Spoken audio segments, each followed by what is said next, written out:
Buenas noches, amigos. Como siempre, los domingos en la noche, hablando sobre ya el acostumbrado tema de la emergencia climática, la crisis climática, el cambio climático, el calentamiento global o el global warming, como quieran llamarle.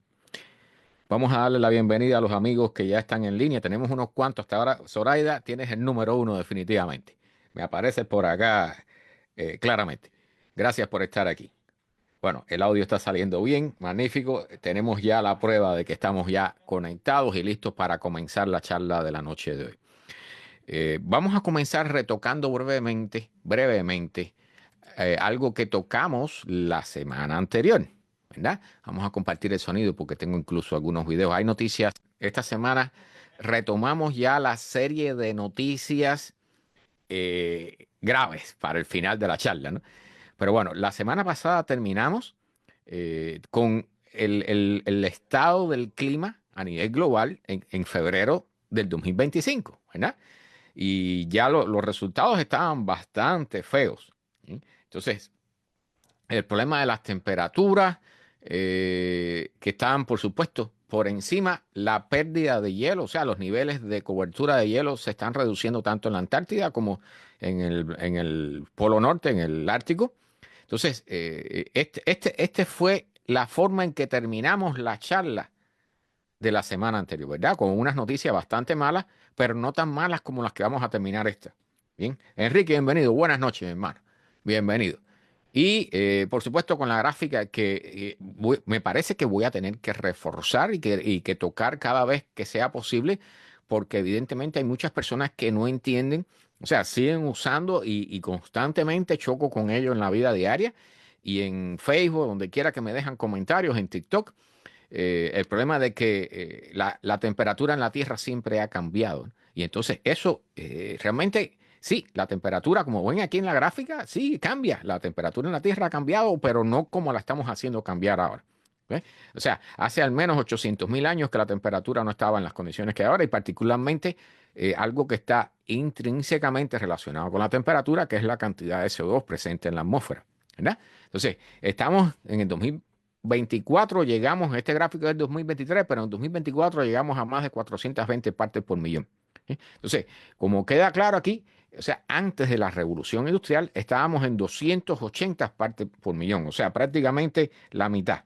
Y de mi hermana, buenas noches, Alejandro, buenas noches, bienvenido. Me están apareciendo la gente aquí en Facebook, comenzando a aparecer los nombres. Bueno, realmente esta gráfica lo dice todo. ¿Bien? O sea, ese spike, ese disparo que hay hacia arriba de la cantidad de CO2 en la atmósfera, no es otra cosa que el resultado de nuestra actividad industrial, de nuestra actividad con nuestros automóviles, con nuestras casas, con los aire acondicionados, bien, con todo lo que producimos para mantener la economía o hacerla crecer, que realmente es el sentido fundamental de la sociedad humana, ¿no? El constante crecimiento de la producción y de la cantidad de seres humanos que habitan el planeta, ¿no?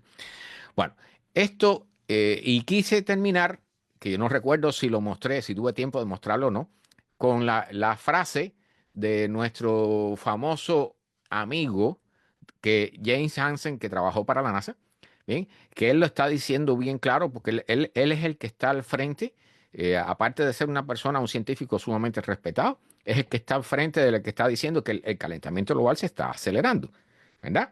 Entonces, su frase, y por eso la traigo aquí, dice que esta es una prueba de ácido. Cuando se habla en ciencia, eso quiere decir una prueba realmente dura a las ideas que se tienen, a la hipótesis de trabajo, ¿bien? Y en este caso dice que el año 2025 es la prueba de ácido de su idea, que dicho sea de paso, él no es el único que la tiene, ¿no? No es el único que está planteando esto, pero sí es el que más vocal, ¿no? Ha hablado sobre esto. Y es la idea de que el cambio climático, el calentamiento global se está acelerando. Y él lo dice que en el 2025, en este año que estamos, que ya está bastante avanzado, bien, él espera que las temperaturas estén a 1,5 o más grados Celsius por encima de los niveles preindustriales. ¿Sí? O sea, recuerden que en el 2024 terminamos con más de 1,5, pero para decir que ya pasamos el 1,5 de promedio a nivel planetario, que es el famoso objetivo del Acuerdo de París, ¿sí? Tiene que estar ese nivel de temperatura por varios años. Bien, tiene que haber un promedio de varios años, al menos 5, 10, bien, y si fuera posible 20 años, pero realmente no tenemos tiempo para tanto, ¿verdad?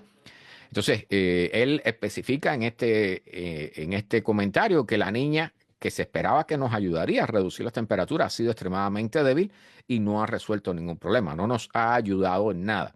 ¿Bien? Y lo que está diciendo está bien claro, ¿bien? Que a partir de ahora él espera que las temperaturas continúen aumentando y que fenómenos que nos pudieran ayudar, como la niña, comiencen a dejar de funcionar con respecto al tema de reducir o ajustar un poco, ayudarnos un poco con la reducción de temperatura a nivel planetario. Entonces, él es un defensor porque él ha hecho sus propios cálculos, realmente es la mente detrás, es el cerebro detrás de todo el movimiento climático por parte de los científicos, que repito, todos los científicos que están hablando sobre esto y están haciendo mediciones, están haciendo análisis y están haciendo los modelos, ¿eh? Todos están deprimidos porque todos saben lo que viene. Entonces, él lo dice que la sensibilidad climática es muy por encima de la que se está aplicando en los modelos del IPCC. ¿Bien? Y por eso quiero comenzar con esto, porque realmente es sumamente importante que las personas lo entiendan. ¿Sí? Que estamos tomando como patrones mediciones que, según los científicos que están más avanzados en el tema, nos están diciendo que están por debajo de la realidad. ¿Sí? Y aquí vamos a ver varios casos de ellos en esta charla donde estamos haciendo descubrimientos y estamos incorporando nuevas mediciones a los modelos que los hacen más confiables, los hacen más exactos, pero a la misma vez nos están subiendo la temperatura, ¿bien? Real que hay en el planeta. Bien, comencemos entonces. Hay un tema un poco raro, ¿bien? Que yo no soy especialista en temas del petróleo, pero este tema es extremadamente raro porque, al menos desde el punto de vista de nosotros como consumidores, yo sé que hay muchas personas que dicen, caramba, esto es un vacilón, ¿no? Es una ventaja, porque están diciendo, están aquí analizando qué pudiera suceder y qué habría detrás de que los precios del petróleo bajen a $50 o menos el barril. ¿Bien? Y yo sé que para las personas, los consumidores normales van a hacer una fiesta y van a decir que todo está muy bien, ¿no? Dicho sea de paso, esto es a nivel planetario, ¿eh? Esto no es una nación, ¿eh? Este precio es para el planeta entero. ¿Sí? Entonces, está raro lo que está sucediendo, pero recuerden que como estamos en medio del proceso de electrificación de los automóviles y de otros sectores de la industria, pues entonces cada vez se usa menos petróleo, ¿verdad? Entonces, hay algo sumamente curioso. Dicen aquí que las compañías, aquí mencionan con Exxon, pero mencionan varias, están en un proceso de consolidación y eso les va a permitir sobrevivir y mantenerse obteniendo ganancias, incluso si el barril de petróleo baja por debajo de los $50.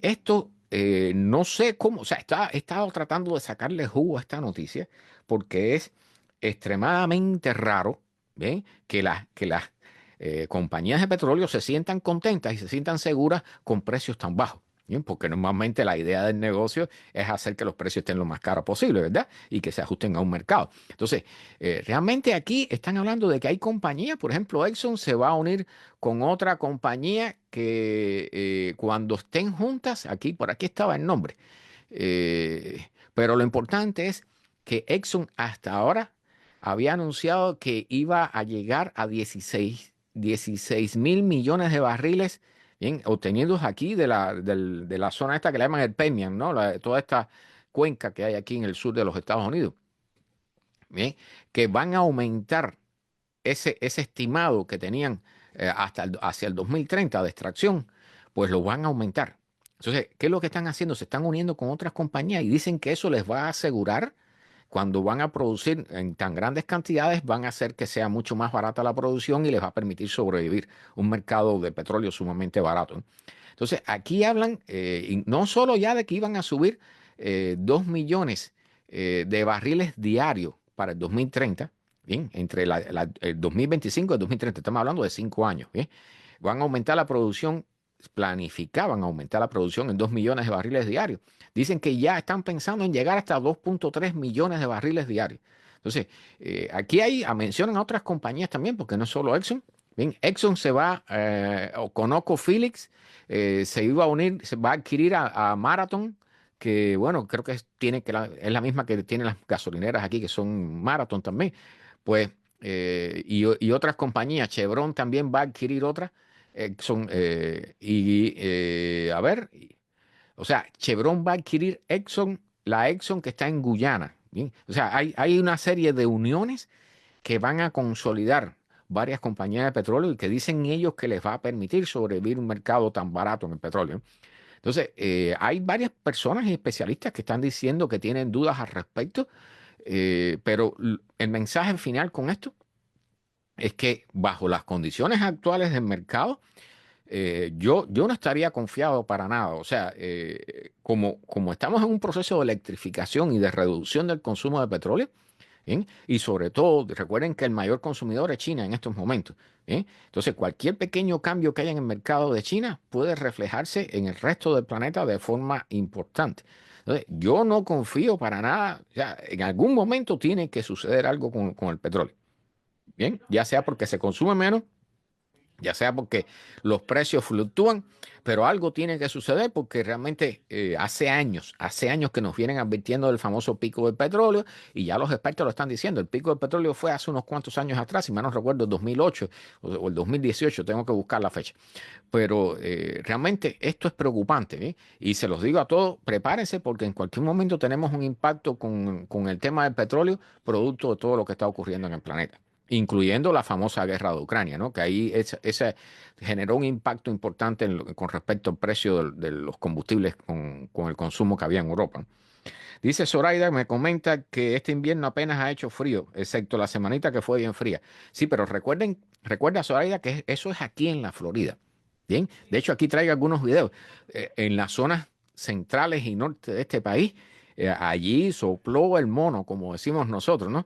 Entonces, nosotros tenemos una ventaja, el hecho de estar en la Florida nos ayuda a la corriente del Golfo, nos ayudan estamos rodeados de mar por todos lados, ¿no? Entonces, eso nos ayuda muchísimo a que los frentes fríos. Recuerda que cayó nieve en el Golfo de México. Bien, recuerda eso, Zoraida, que cayó nieve en el Golfo de México. Lo que pasa es que nosotros aquí abajo, bien, tenemos un beneficio en el extremo sur de la Florida, porque en la parte norte de la Florida cayó nieve. ¿Sí? O sea, realmente este invierno va a pasar a la historia, ¿no? Porque todavía hay algunos frentes fríos bajando. Bien, esta noticia, traigo hoy dos o tres noticias que son bastante positivas, un poco rara, ¿no? Pero imagínense esta idea, porque recuerden que el famoso tema de la carne, o sea, tenemos que reducir el consumo de carne porque las vacas generan metano y el metano genera efecto de calentamiento global, ¿verdad? Bueno, están haciendo un experimento en alimentar las vacas con algas marinas. O sea, lo que nosotros conocíamos en Cuba como sargazo. Bien. Entonces, no sé hasta qué punto dicen que están logrando con esto están matando dos pájaros de un tiro, ¿no? O sea, asegurar que estas cooperativas, estos grupos de pescadores que comiencen a cultivar estas algas marinas o a recolectarlas y a vendérselas a los que venden, a los que crían vacas, pues pudiera ser un sector eh, económico importante, ¿no? Pero lo que están diciendo, que dicho sea de paso, o sea, sustituir a los que capturaban langosta, sustituir su producto por algas marinas, ¿no? Entonces, están diciendo que al alimentar las vacas con estas algas, se reduce la cantidad de metano que emiten. O sea, las vacas no emiten metano solamente por la parte de atrás, también por la boca, ¿no? O sea, todo el proceso de digestión del césped, de la hierba en el estómago de las vacas genera metano y sale por ambos extremos de la vaca, ¿eh? Entonces, porque yo sé que tenemos a veces la idea equivocada de que es solo los pedos de las vacas los que contienen metano, ¿no? Entonces, la vaca es un animal productor de metano y el metano es uno de los gases más importantes como efecto invernadero. Entonces, esto pudiera ser muy interesante, ¿no? O sea, si comenzamos, que dicho sea de paso, no sé hasta qué punto podremos sustituir toda la alimentación de las vacas con este tipo de productos marinos, ¿no? Y dicho sea de paso, ¿qué sabor tendrá la carne después, ¿no? O sea, todo eso son preguntas que quedan para en caso de que se establezca una industria, ¿no? Pero sí dicen que por lo menos logra reducir las emisiones de metano por parte del ganado vacuno. César, bienvenido. Buenas noches, mi hermano. Buenas noches. Entonces, esta es una idea interesante. O sea, aquí traigo dos o tres noticias que están súper interesantes, ¿no? Con cambios que están sucediendo en la producción. Bien, y casualmente hablando de estas algas marinas, bien, hemos tenido todos estos años que han pasado, han habido estas inundaciones prácticamente, se pueden decir, ¿no? Estas algas en las playas que las vemos y que generan, se empiezan a descomponer cuando llegan a las playas o a las costas y generan un olor putrefacto y vienen en grandes cantidades. O sea, hemos visto balsas enormes y han habido avisos porque además eso también puede ser peligroso para las embarcaciones menores, por ejemplo. Y han habido avisos respecto a este tema en años anteriores. Pues ahora los científicos dicen que por fin han identificado lo que llaman el tipping point, el punto de no regreso o un punto de inflexión en lo que define el aumento explosivo de estas poblaciones de algas marinas, ¿no? Y entonces lo que están diciendo, que dicho sea de paso, han llegado a medir algunos de hasta 5.000 millas de ancho. O sea, este sargazo ha habido poblaciones, crecimientos tan grandes como de 5.000 millas de extensión. Bien, una barbaridad. Bien, que mata animales y por supuesto afecta la salud de los seres humanos y afecta el turismo también, ¿no? Por supuesto, la economía. Bueno, dicen que ellos han identificado que las condiciones en el Océano Atlántico, bajo los cambios que hay, los cambios actuales que está generando el calentamiento global, ¿eh? Dicen que ellos han identificado que este sargazo sale de lo que se llama el mar de los sargazos. Hay corrientes de viento que están empujando a parte de la población de estos sargazos más hacia el sur y entonces se encuentran en una zona, porque el mar de los sargazos está bastante arriba, ¿no? Cuando bajan más hacia el sur, se encuentran en una zona que reciben mayor cantidad de luz, mayor cantidad de iluminación, por lo tanto la fotosíntesis tiende a incrementarse, pero también se encuentran en aguas más calientes y con mayor cantidad de nutrientes. Entonces se multiplican de forma explosiva, ¿sí? Entonces, lo que están diciendo estos investigadores de la Universidad del Sur de la Florida, ¿sí? Que esto parece que no va a tener remedio. O sea, si continuamos con estas condiciones, que obviamente vamos a seguir continuando con ellas, ¿bien? Vamos a seguir teniendo estas grandes explosiones de sargazo, de algas marinas, que van a continuar llegando a nuestras costas. No sé si en algún momento se pueda tomar alguna acción al respecto, pero obviamente este es un cambio que llegó para quedarse. O sea, este es otro ejemplo de los famosos tipping point. Hay cambios, hay una situación que genera un cambio, en este caso en la población de sargazo, y ya no hay marcha atrás. ¿Bien? O sea, ya a la vez que eso baja, impulsado por los vientos, y por los cambios en la meteorología y en el clima, bajan hacia latitudes más cercanas al Ecuador, pues la explosión en la producción de estas algas es increíble. Y lo estamos viendo todos los años. El año pasado tuvimos suerte porque golpearon muchas islitas del Caribe, pero justo antes de que llegaran aquí a la costa de la Florida, la mayoría de ellas desaparecieron, ¿no? Se murieron, se hundieron y se descompusieron antes de llegar en su gran mayoría a las costas de la Florida. Bueno, Zoraida me comenta que no es amante de la carne roja, así que no la come, ¿no? No le preocupa. El problema es, Zoraida, yo me alegro, bueno, cada cual toma sus decisiones con respecto a lo que consume, ¿no? Pero realmente el tema de la carne roja, dicho sea de paso, o sea, las aves, las cantidades de pollos que tenemos, que también son enormes, eso también tiene su efecto en el medio ambiente, ¿eh? Pero particularmente el tema del ganado vacuno con su generación de metano es un tema difícil. Bien, el tema de la carne, como siempre le digo, ¿no? Es un tema difícil de tratar, definitivamente. Bien, se han hecho análisis y esta foto es hermosa de ver. Es un lago en medio del desierto del Sahara, ¿no? Cosa a la que no estamos acostumbrados. Siempre pensamos que el desierto del Sahara, bueno, de vez en cuando tú encuentras un oasis, pero en su mayor extensión es pura arena, ¿sí? Entonces, escuchamos las noticias, ¿verdad? De que ha habido tormentas en el desierto del Sahara tan grandes que han generado lagos en el desierto. Entonces, Gilad, bienvenido. Buenas noches.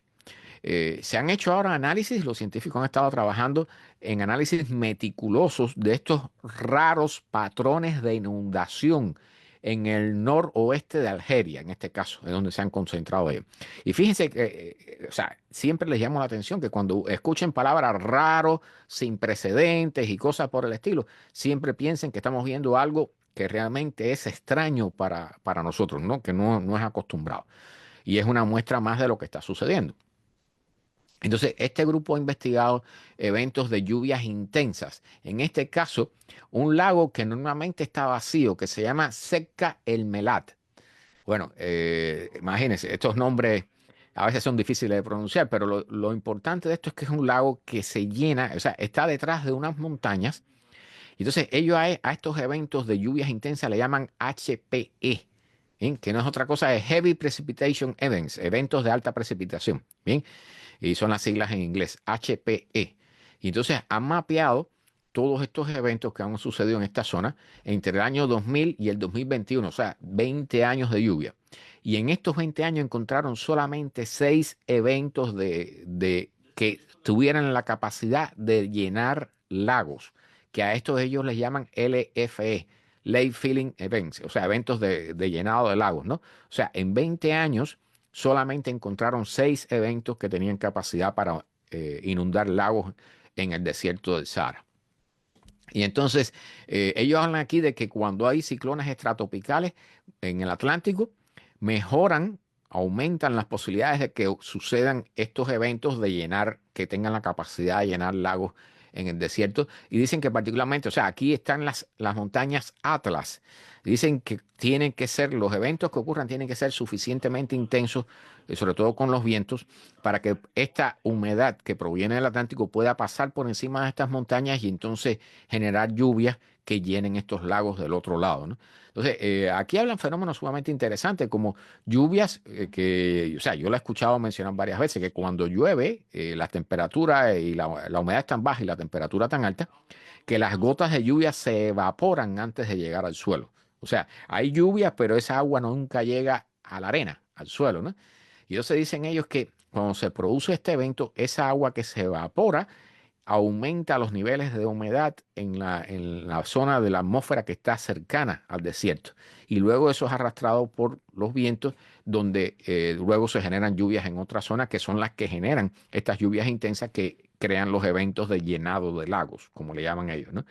Entonces, aquí ellos hacen una serie de análisis de ciclones de movimiento lento. ¿Bien?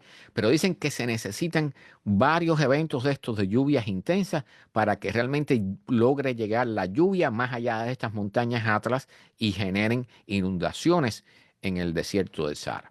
Entonces, ellos analizan llevan los modelos hacia el futuro también y dicen que pudieran aumentarse estos eventos, ¿no? O sea, realmente el desierto del Sahara está caminando, está aumentando hacia todos lados, aunque hay efectos, o sea, hay trabajos importantes que están haciendo algunos voluntarios en la zona, educando a las poblaciones que viven allí sobre cómo crear, hay unas formas especiales de cultivo que le llaman la media luna, ¿sí? Que logra, vamos a decir, incrementar la cantidad de humedad en las arenas del desierto, entonces se logra una agricultura sostenible en ciertas zonas. Bien, ese es un esfuerzo importante que está sucediendo.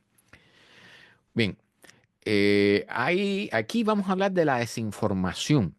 Particularmente hay un caso de un señor que no cree en el cambio climático, ¿no? Pero que además de no creer, tiene publicaciones en Internet, tiene un blog, tiene páginas de redes sociales, y este se llama Anthony Watts. ¿Bien? Entonces parece que es muy famoso, tiene muchas visitas en sus blogs y en sus publicaciones, y él está diciendo que el tema de la AMOC, recuerdan que hablamos de la AMOC, que era la famosa corriente que circunvala todo el Atlántico, ¿sí? Y que hay discusión entre los científicos porque hay algunos que dicen que pudiera detenerse esta corriente quizás para el 2050 o antes o después, ¿bien? Y otros dicen que no será hasta el siglo que viene. Entonces, toda esa serie de análisis que se está llevando por parte de los científicos, bueno, este señor ha recogido la parte, por supuesto, que más le ha convenido y dice que todo lo que se está hablando sobre la MOC es mentira y que no se está reduciendo su velocidad y que no se va a detener y por lo tanto eso no es otra cosa que una entrada de dinero para los que están a favor del tema climático, ¿no? Y todo ese tipo de teorías comparativas que siempre se usa. Entonces, su sitio web se llama El Despacho de Cambio Climático. O sea, a veces, yo he visto esta tendencia en muchos lados, o sea, se usan nombres que en realidad engañan a las personas, ¿no? Porque el despacho del cambio climático en realidad debiera ser lo contrario, ¿no? Hablar sobre el tema del cambio climático con respecto a lo que está sucediendo. Y este lo que hace es hablar en contra de ello. Entonces aquí tienen una captura de pantalla, bueno, de cómo, por supuesto, cómo niegan todo, ¿no? Y usan a veces imágenes generadas por inteligencia artificial, bueno, todo lo que se usa ahora. Y este hombre definitivamente está aprovechando la discusión normal que hay en el campo científico sobre este tema tan importante, porque recuerden que en caso de que la AMOC, y aquí tenemos el mapa, ¿no?, del recorrido de la AMOC, en caso de que la AMOC se debilite demasiado o se detenga o colapse, ¿bien? Recuerdan que hemos mencionado todos los problemas que pudieran suceder. Entonces, uno de los puntos que usan estas personas, estos negadores, es que declaran que son escenarios apocalípticos y que cuyo objetivo solamente es meter miedo a las personas para obtener cambios en políticas a niveles gubernamentales, ¿no? Entonces, Peter, bienvenido, buenas noches. Zoraida pregunta algo muy interesante. ¿Cómo puede llover en el desierto si no hay árboles o vegetación alguna? Ese es parte de, o sea, eso es parte de lo que analizaron en el estudio, ¿no?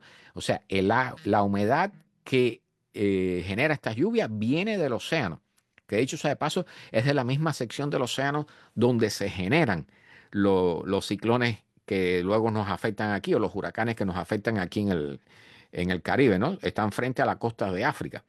Y entonces, en este caso estamos hablando de que la humedad del océano entra en el territorio sobre el Sahara y allí se generan estas lluvias. Pero para eso tiene que haber una serie de combinación, tiene que haber una combinación de una serie de factores, bien correctamente dicho, para que se produzcan. O sea, eso no es algo común, es algo fuera de lo común, es algo que hasta cierto punto es sin precedente, ¿no?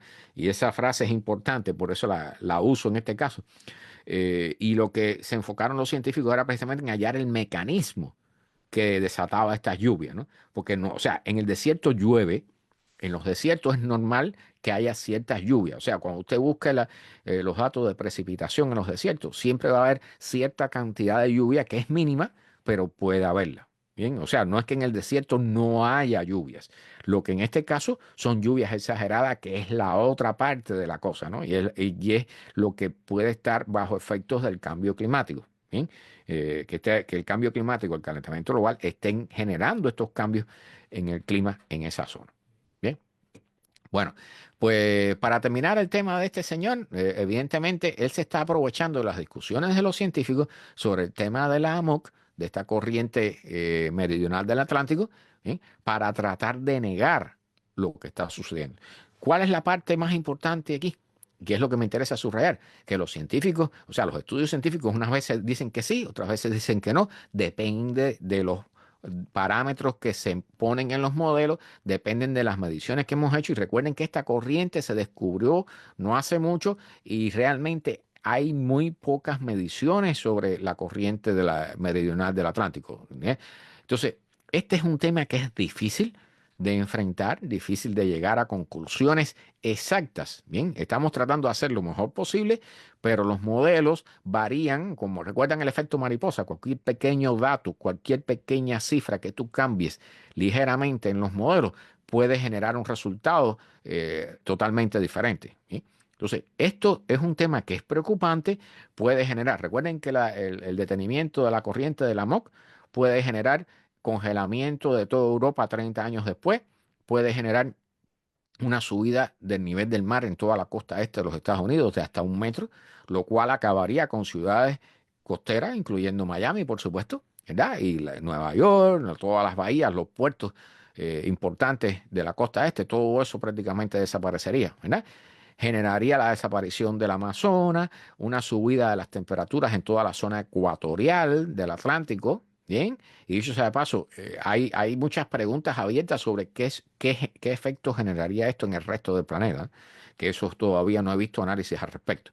Pero con respecto a toda la zona del Atlántico, sí vamos a tener efectos graves, graves si esto sucede, ¿sí? Lamentablemente, como vemos aquí, hay personas que aprovechan cualquier huequito en la ciencia para tratar de negar lo que está sucediendo.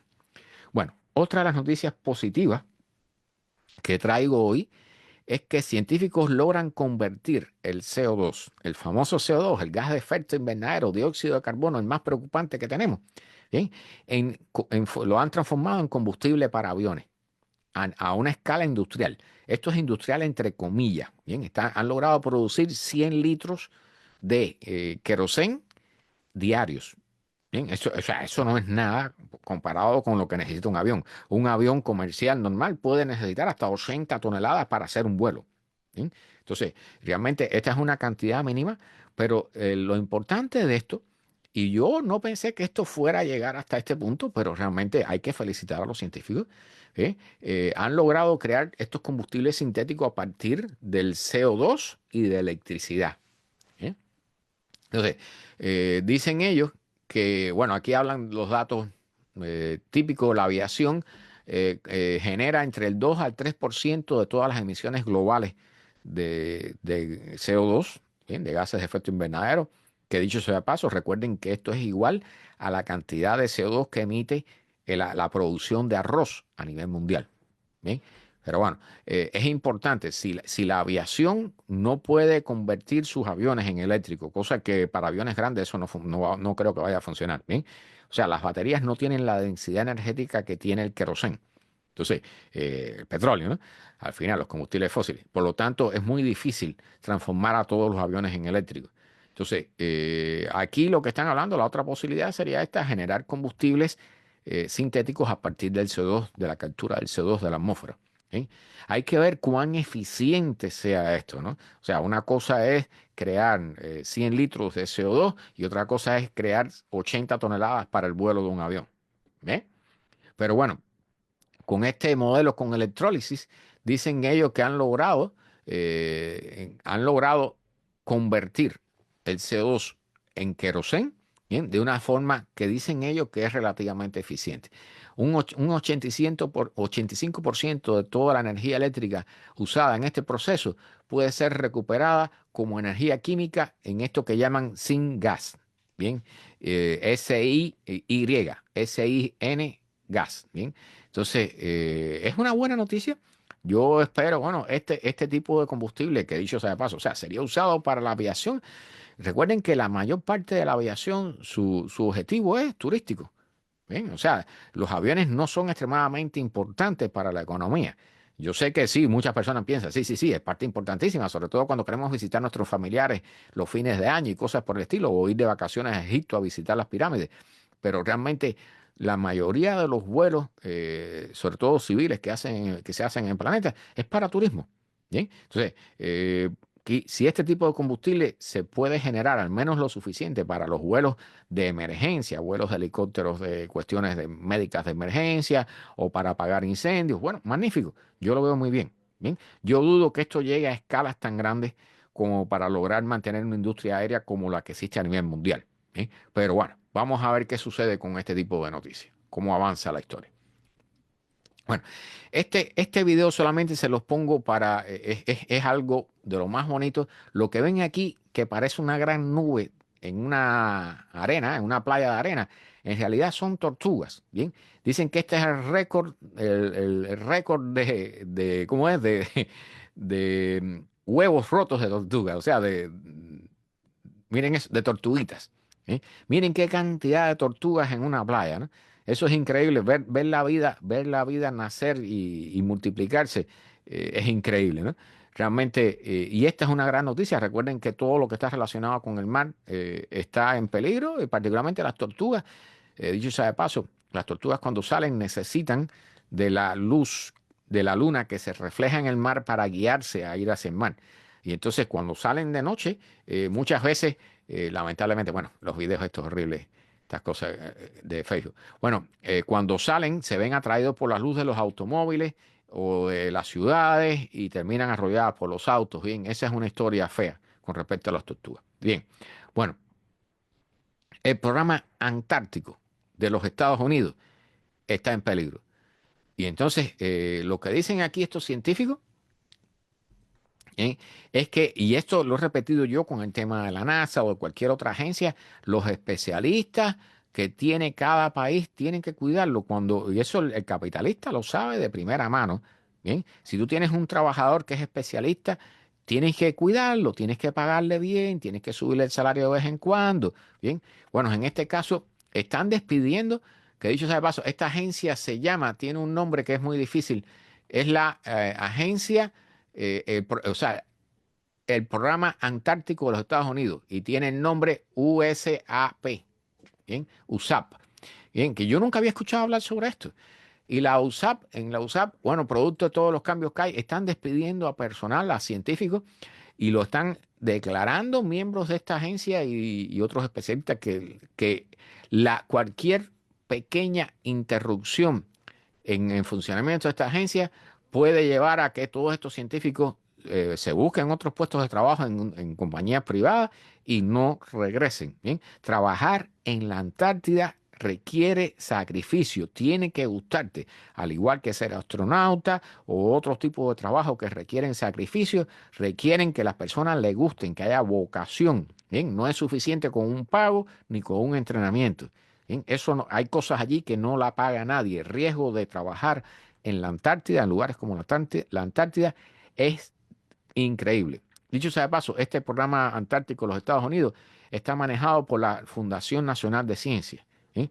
Entonces, aquí hay varios, bueno, nada, lo que está sucediendo, ¿no? Están despidiendo personas, están sacando científicos de este programa y esos especialistas, si se pierden, no van a regresar. Una vez que entren en cualquier compañía privada, van a recibir mejor salario y las compañías privadas entonces se van a aprovechar de su experiencia para lo que hagan.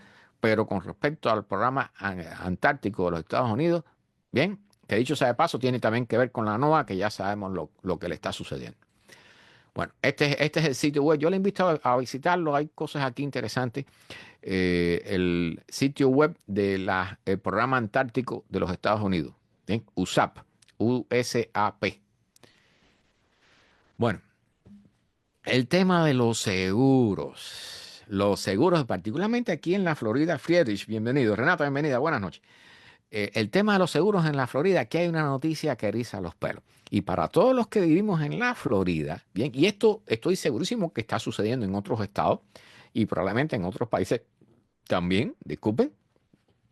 Bien, dicen aquí, las compañías de seguro de la Florida perdieron 432 millones de dólares entre el 2017 y el 2019, en 2 años. Bien, las compañías afiliadas, y ahora vamos a explicar qué cosa es esto. Bien, las compañías afiliadas de las compañías de seguro que perdieron 432 millones de dólares, ganaron 1,8 billones de dólares durante ese periodo de tiempo. Escuchen esto, porque esto parece un rompecabezas, pero está de lo más interesante y a la vez indignante. Bien, porque las compañías de seguro, recuerden que las compañías de seguro se estaban yendo de aquí de la Florida, ¿verdad? Que hay todo ese problema que está sucediendo con las compañías de seguro, que están reclamando que tienen muchas pérdidas. Bien, bueno, la cosa es que hay un informe que no había, que ahora salió, bien, porque ha demorado 2 años en salir ese informe. Bien, que dicho sea de paso, este es un informe sobre los años 2017, 2018, 2019. ¿Bien? Y la cosa es que creo que los periódicos, el Times y el Herald, pidieron mediante el acta de libertad de información, la liberación de esta información y entonces demoraron 2 años en obtenerla. ¿Y qué es lo importante de esto? Bien, bueno, imagínense que las compañías que se están declarando en bancarrota o que dicen que están perdiendo dinero, le están dando ganancias enormes a sus inversores. Ahora, ¿cómo es el mecanismo para que eso pueda suceder? O sea, ¿cómo una compañía que dice oficialmente que está perdiendo dinero? Porque recuerden, aquí todos deberíamos tener seguro, ¿verdad? Sobre todo seguro de inundación y seguro contra huracanes aquí en la Florida. ¿Bien? Entonces, hay una crisis de las compañías de seguro, hay una crisis de los seguros aquí en la Florida. No solo aquí, en otros estados también, pero bueno, este artículo se enfoca aquí. ¿Bien? ¿Qué es lo que hacen estas compañías de seguro? Pues crean compañías afiliadas. Y entonces el dinero que estas compañías de seguro adquieren mediante el cobro a las personas que están suscritas a sus servicios, lo desvían hacia estas compañías afiliadas y por esa vía se lo entregan a los inversores. Entonces, esas compañías afiliadas declaran que tienen ganancias. Imagínense, imagínense, y en el texto lo dice todo, ¿sí? Aquí en la parte inicial. ¿Dónde que está? Ahora perdí está en el artículo anterior porque ahí está el resumen.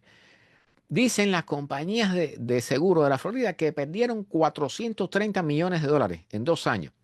Y en ese mismo periodo, esas compañías afiliadas, que son parte de esa compañía de seguro, pero supuestamente son terceras partes, ¿bien? Tuvieron ganancias de 1.800 millones de dólares. ¿Bien? Se los digo así, se están burlando de todos nosotros, a la cara. ¿Bien? Eso es robo, eso es robo. Porque recuerden que estas compañías, cuando una persona le hace una reclamación, entonces le dicen no hay suficiente dinero, entramos en bancarrota o no te pagamos. Así de sencillo. O abandonan el Estado, pero antes de abandonar el Estado, a todos sus inversores le pagaron ganancias exorbitantes.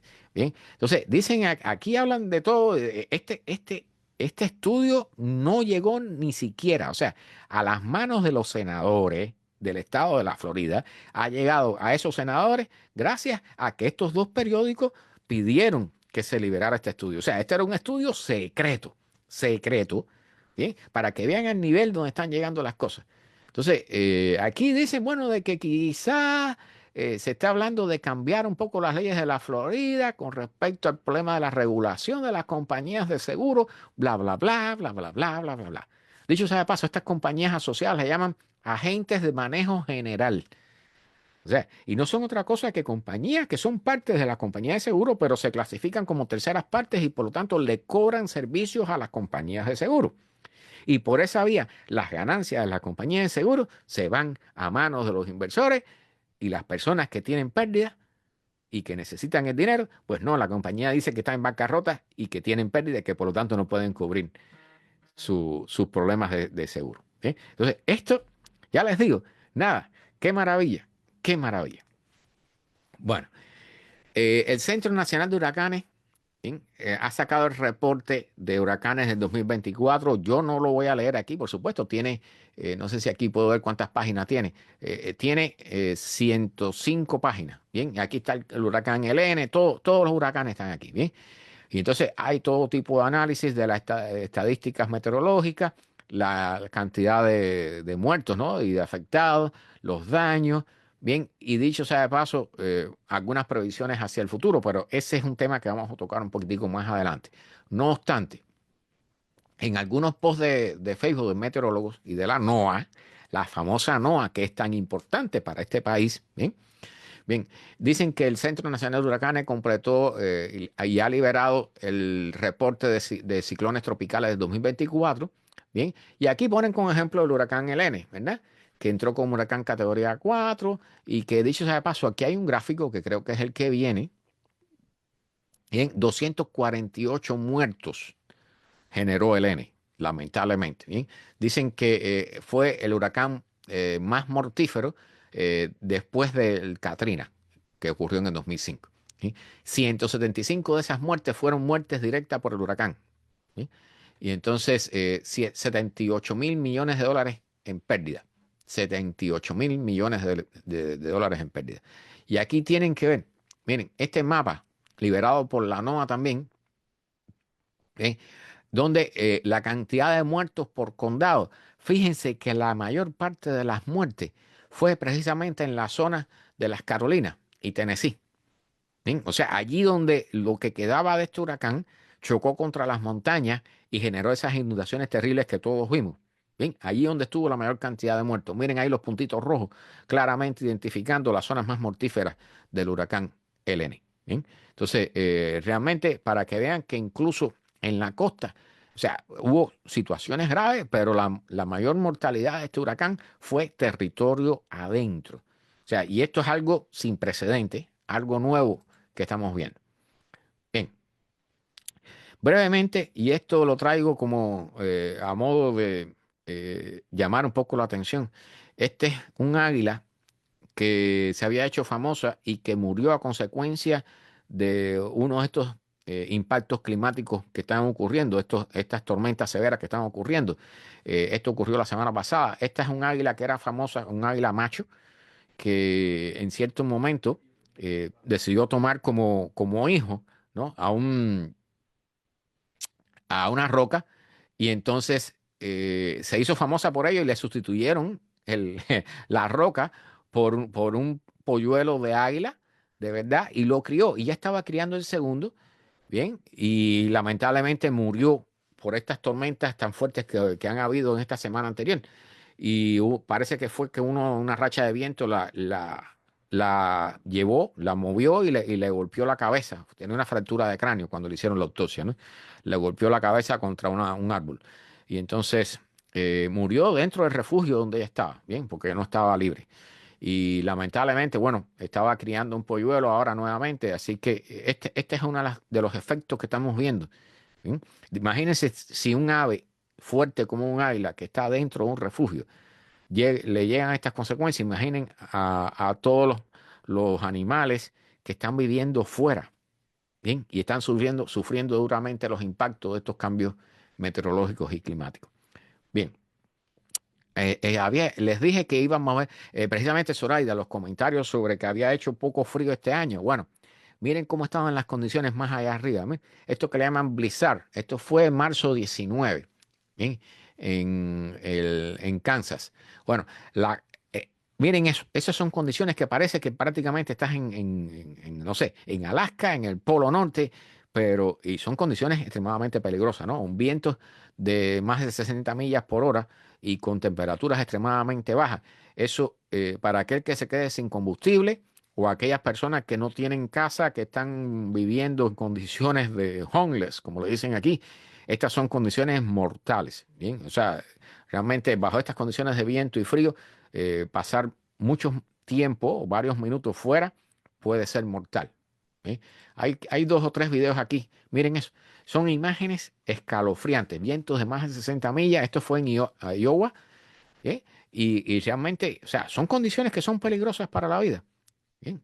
Yo siempre recuerdo el caso aquel de la señora en Nueva York que le dijo a la hija que iba a buscar en un polar vortex, un vórtice polar, que iba a buscar el pan y no llegó a la panadería, ¿no? Se quedó congelada a mitad de camino.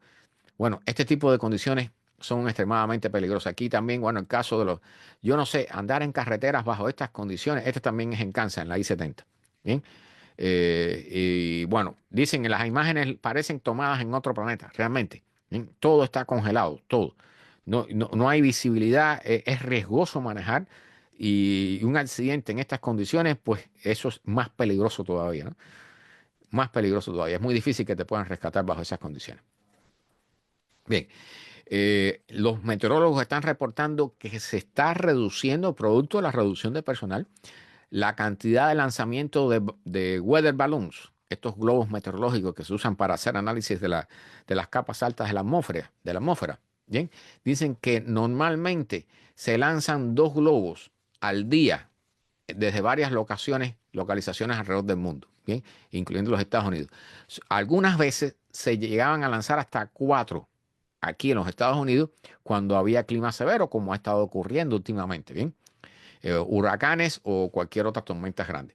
Desde el inicio de marzo de este mes, bien, el conteo de estos globos se ha estado reduciendo y él pone como ejemplo qué influencia pudiera tener eso. Dice que durante el COVID, cuando los vuelos de los aviones se redujeron muchísimo, bien, recuerdan que prácticamente no había personas viajando en avión, bien, la data que se obtenía gracias a los vuelos del avión se redujo tanto que la exactitud, la confiabilidad de los modelos meteorológicos se redujo en un 20%.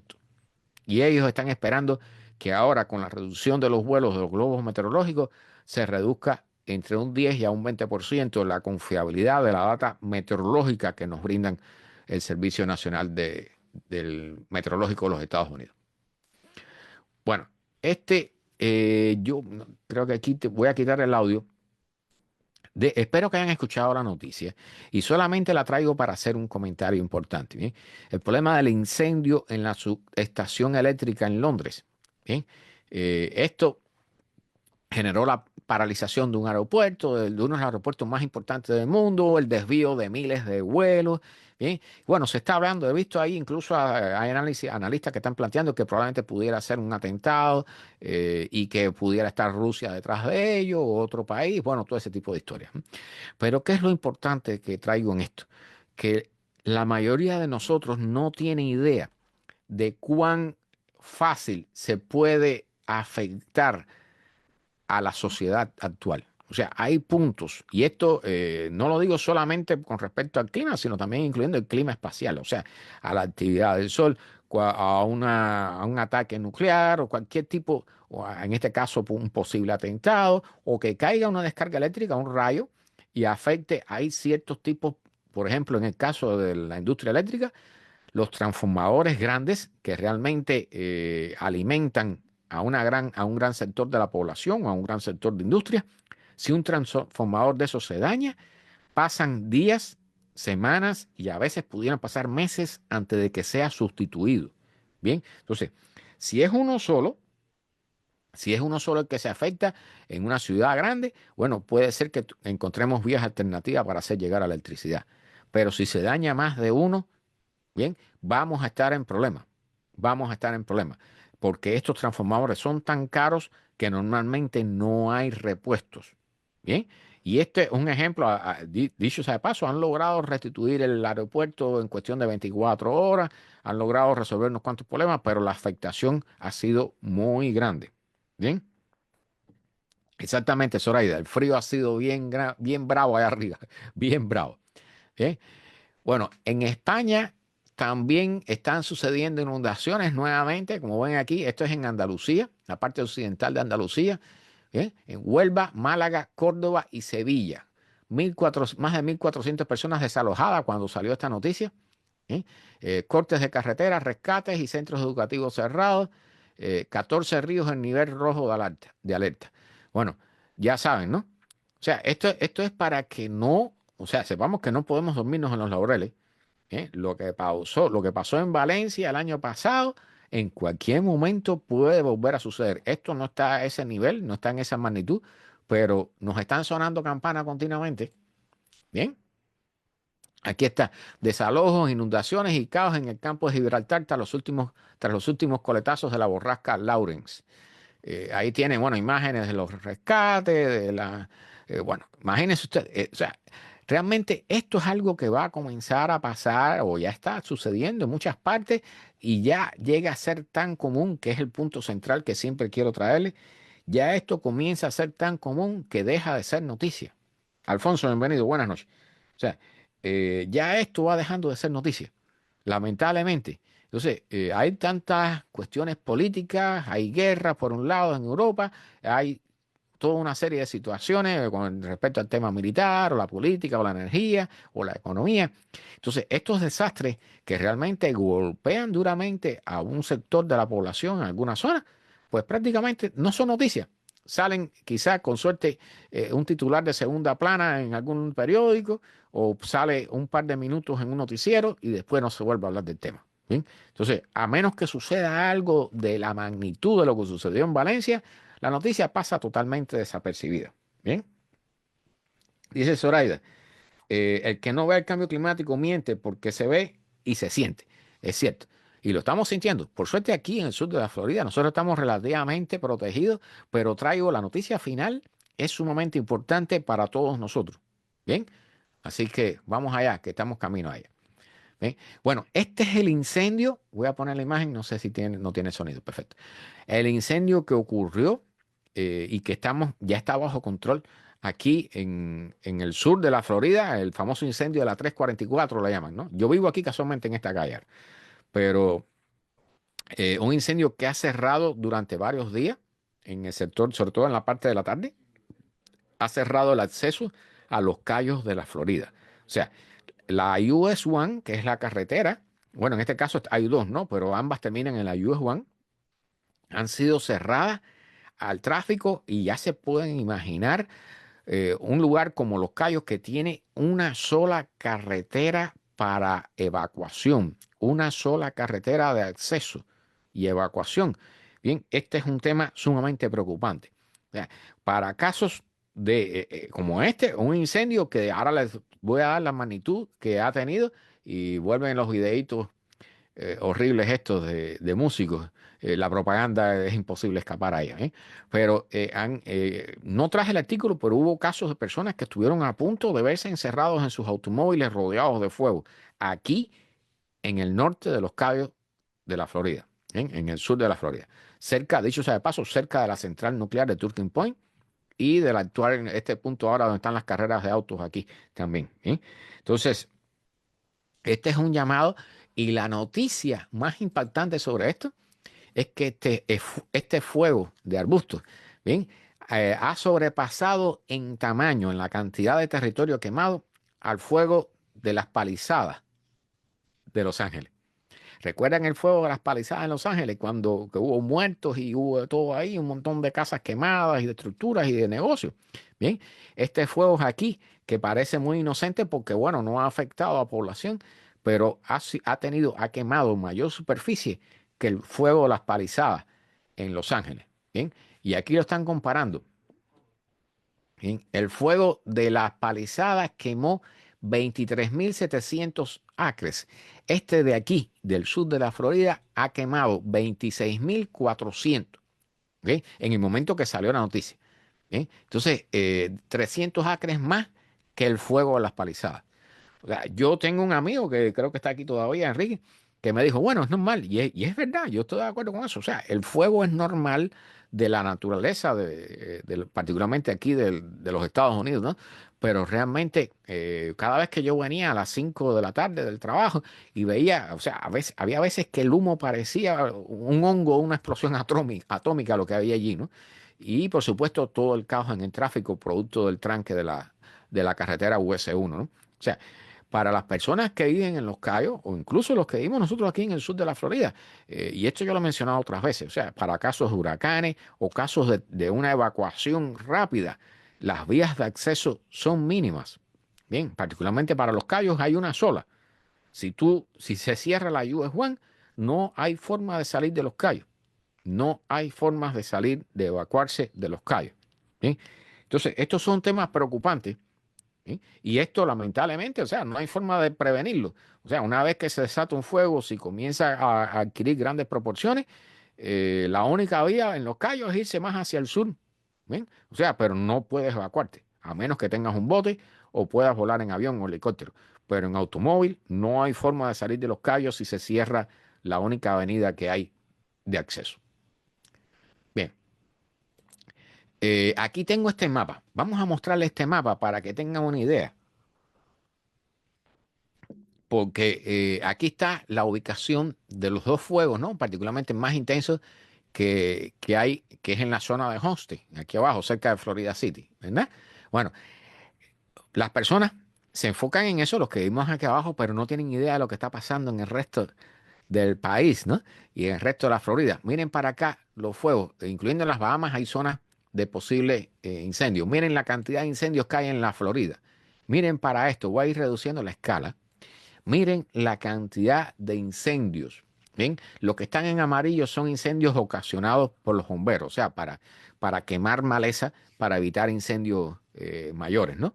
Pero los que están en rojo, miren la cantidad de incendios que hay en la Florida. Y si seguimos, y ahora vamos a mencionar aquí otra noticia, miren todo el sur de los Estados Unidos cómo está. ¿Bien? Todos esos son incendios que están ocurriendo, incluyendo cerca de aquí de la frontera con México. ¿Bien? Y dicho sea de paso, no estamos en verano todavía. ¿Bien? Miren Canadá, miren Canadá, Alberta, British Columbia, miren cómo están los incendios ahí ya comenzando y estamos finalizando el invierno. No ha comenzado el verano todavía. ¿Bien? ¿Recuerdan el año pasado que en Canadá se quemó una superficie igual a la de Francia? Bien, esperemos este año, miren ese mapa. Bien, este mapa es para guardarlo. Dicho sea de paso, Cuba también tiene zonas de amenaza de incendio. Estas zonas que están marcadas con estos círculos rojos son zonas de posibles incendios, ¿no? De avisos de incendios potenciales. ¿Sí? México también, Guatemala. Bien, este mapa es sumamente interesante, sumamente interesante. Aquí tienen todas estas zonas. Y aquí tengo algunas noticias. Bien, dicen que hay una prohibición total de fuegos, o sea, para hacer hogueras o cualquier tipo de fuegos al aire libre en Carolina del Norte. Bien, hasta próxima noticia. Prohibición de hacer hogueras o fuegos al exterior en Carolina del Norte hasta próxima noticia. ¿Por qué? Porque las condiciones están para que los fuegos puedan propagarse. ¿Sí? Entonces, aquí hablan, a partir de las 8 de la mañana del viernes pasado se prohibieron, como ven aquí, un ban, ¿no? Una prohibición total de cualquier tipo de encendido de fuegos o de fogatas al exterior hasta próxima noticia en Carolina del Norte. Bien, esto incluye cualquier violación, una multa de $100, bien, más $183 de gastos por corte, ¿no? Así que ya lo saben, ¿no? Dicho sea de paso, $100 es muy poco, lo veo, ¿no? Pero bueno, es una forma de tratar de detener cualquier interés en usar fogatas al exterior. Pero sí ya hay fuegos en las Carolinas, nuevamente. Bien, como vimos en el mapa anterior, ¿recuerdan el mapita? Bien, déjenme ponérselo porque aquí está bastante visible. Miren los fuegos en las Carolinas. Miren cómo está eso. Miren. Entonces, esta noticia, aquí están, hay fuegos ya con evacuaciones mandatorias, o sea, obligatorias en varios condados, este caso en Carolina del Norte. ¿Bien? Polk County, que dicho sea de paso, hay un Polk County también aquí en la Florida. ¿Bien?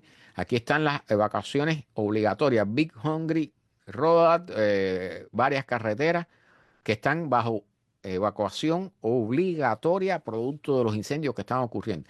Y esto es todavía sin empezar el verano. Bien, estamos en primavera, ¿no? Prácticamente hablando. Así que ya pueden tener una idea, esto es un avance de lo que puede venir este año. Dicho sea de paso, esta página una vez que carga no vuelve a abrir el video. Bueno, esta foto que le pongo aquí, esta es una foto de hace unos años atrás, 2019, junio de 2019. Esta foto se hizo viral. Bien. Y lo que le ha gustado a las personas es que son unos perros que están remolcando un trineo sobre el agua. Parece que los perros están caminando sobre el agua y a las personas les ha gustado muchísimo esta foto y se hizo viral. Bien. Ahora, ¿cuál es el problema con esta foto? Esto es una expedición científica. Esto eran un grupo de científicos en Groenlandia. Bien. Este científico particularmente que tomó la foto se llama Stephen Olsen. Bien. Junio de 2019. Perros husky siberianos remolcando unos trineos sobre algo que parece agua en Groenlandia. Y realmente es agua. Pero lo que están viendo en esa foto, bien, es realmente los perros caminando sobre una capa de agua mínima que está derritiéndose sobre el hielo. Es hielo que se está derritiendo en Groenlandia. Entonces, imagínense cómo se está derritiendo en Groenlandia. Y esta foto es 2019, no 2025, ni 2024, que las temperaturas han aumentado muchísimo de allá para acá, ¿verdad? Bueno, las personas les ha gustado la foto, lo han hecho viral, pero no se dan cuenta de lo que están posteando. Entonces, dice el científico que la reacción me sorprendió ver que tanta gente pensaba que la foto era bonita. Yo la veía como una situación aterradora. ¿Bien? ¿Cuál es el problema? Que los hielos se están derritiendo y entonces se crean grietas que son, ya saben, ¿no? Mortales para que caigan en ellas. Entonces, dice el científico que los perros de hecho caminaban en medio de una capa de agua derretida de la altura de un tobillo humano sobre el hielo marino en Inglefield, Brenning, un área de 80 kilómetros de largo en el noreste de Groenlandia. Noroeste de Groenlandia, no en el sur. ¿Bien? Dice que él ha aprendido a ver la foto como un espejismo. La gente no ve hielo marino, sino perros caminando sobre el agua.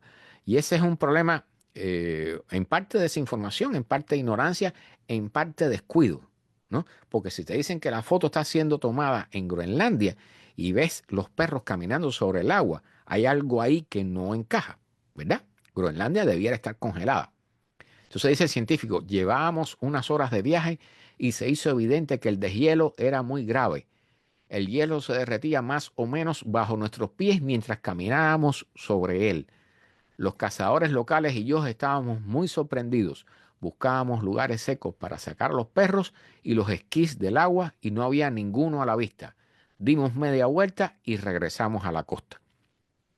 Dicen que los perros suelen ser muy reacios a meter las patas en el agua.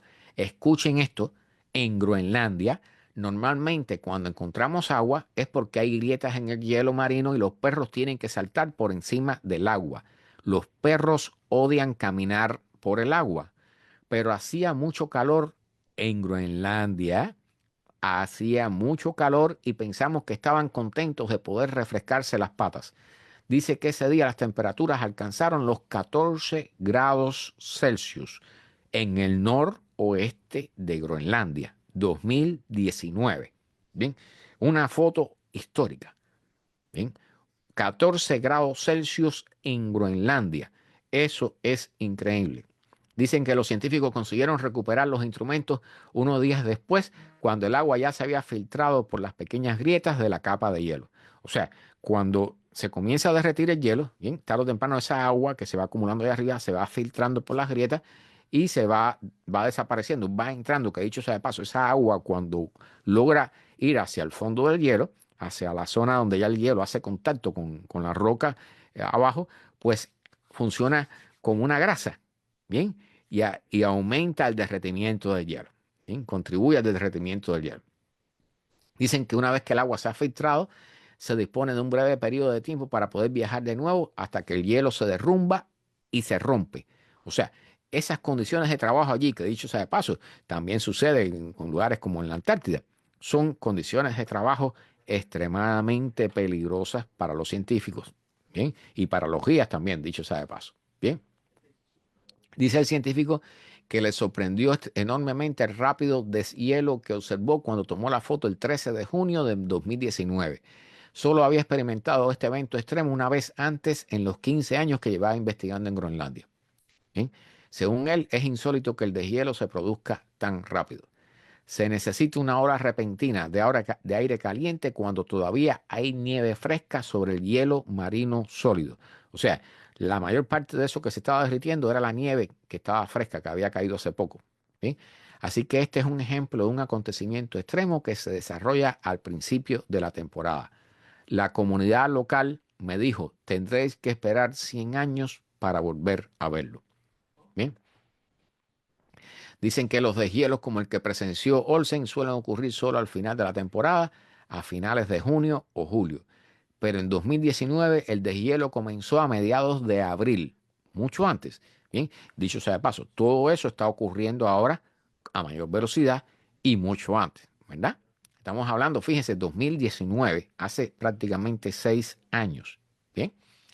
Entonces, estos fenómenos pueden tener un efecto bola de nieve, generando nuevos deshielos al haber menos nieve.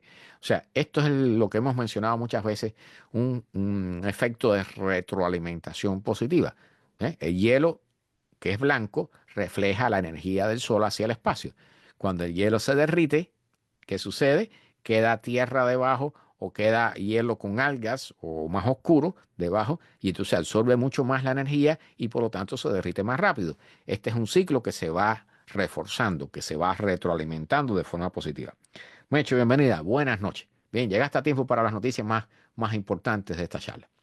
Bien, brevemente voy a tocar este tema porque se está aplicando, ¿bien? Se está aplicando e intentando aplicar en grandes magnitudes, ¿bien? O sea, están preguntando aquí si esto que están haciendo de tirar cosas al mar es simplemente echar basura, contaminar o una solución climática, ¿bien? Entonces, hay una industria, o sea, se está creando una industria, ¿bien? Donde hay docenas de compañías y grupos académicos que están basándose, están planteando una teoría, ¿no?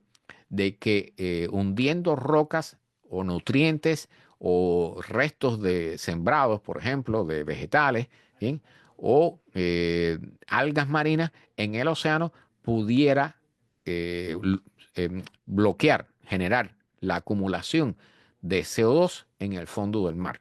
O sea, la idea, vamos a explicarla de forma práctica, es echar algo en el mar para que, por ejemplo, nutriente que puede ser hierro, polvo de hierro, para que la vida marina se multiplique algas y microorganismos se multipliquen, absorban el CO2 de la atmósfera y cuando mueran se hunden y son enterrados en el fondo del océano. Entonces, de esa forma podemos capturar CO2 y enterrarlo por varios miles de años en el fondo del océano.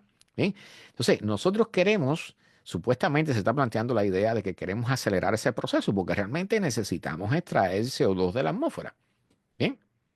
Entonces, aquí están hablando de las costas, en este caso de las costas de Canadá. Una compañía poco conocida quiere detener o quiere ayudar a frenar el cambio climático, el calentamiento global. ¿Bien? Y entonces lo que están haciendo es echar óxido de magnesio, una mezcla de agua con óxido de magnesio a través de una tubería, la echan al mar, ¿bien? En forma de un polvo blanco, que entonces se supone, y esta compañía se llama Tecnologías Planetarias, es el nombre que tiene, ¿bien? Es de Nueva Escocia. Y entonces se supone que ese polvo de óxido de magnesio absorba el CO2 de la atmósfera y luego se hunda y quede acumulado en el fondo del océano. ¿Bien?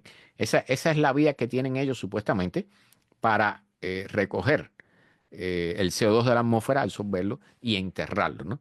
Entonces, dicho sea de paso, esta compañía, que por supuesto había que mencionar al personaje, bien, ha recibido $1 millón de Elon Musk, de la fundación de Elon Musk, bien, y está compitiendo por un premio de 50 millones también con respecto a tecnologías de este tipo. Hay otra docena de compañías que están en ideas similares, bien. Algunas están usando rocas, bien, otras nutrientes, otras restos de vegetales y de productos agropecuarios, o como ya dijimos, algunos tipos de algas, bien, para la misma idea, para generar el mismo efecto, ¿no? La idea de tratar de absorber el CO2 de la atmósfera y enterrarlo en el fondo de los océanos durante varias centurias o miles de años. ¿Sí? Entonces dicen que hay al menos 50 prácticas de campo ya de intentos de llevar a cabo este tipo de ideas, ¿bien? Que ya están funcionando o en los últimos 4 años. ¿Bien? Entonces están las famosas compañías que le llaman startups, compañías que están comenzando, que reciben dinero y entonces comienzan a practicar en estas cosas. Aquí les voy a poner el comentario muy importante porque hay compañías, o sea, hay personas que se hacen millonarios con estas ideas. ¿Ok? O sea, creas una compañía que va supuestamente a resolver un problema, entonces obtienes dinero, como le dicen startups, incluso a veces lo hacen por donaciones personales, otras veces a través de instituciones, ¿bien? O grupos estos, como por ejemplo la fundación de Elon Musk o la fundación de no sé quién, y entonces obtienen dinero, hacen las pruebas, gastan el dinero, entre comillas, pero siempre queda un dinerito sobrante por ahí, y cuando la idea no funciona, ¿bien? Los dueños, los que crearon la idea de esta compañía, se van con su dinerito en el bolsillo.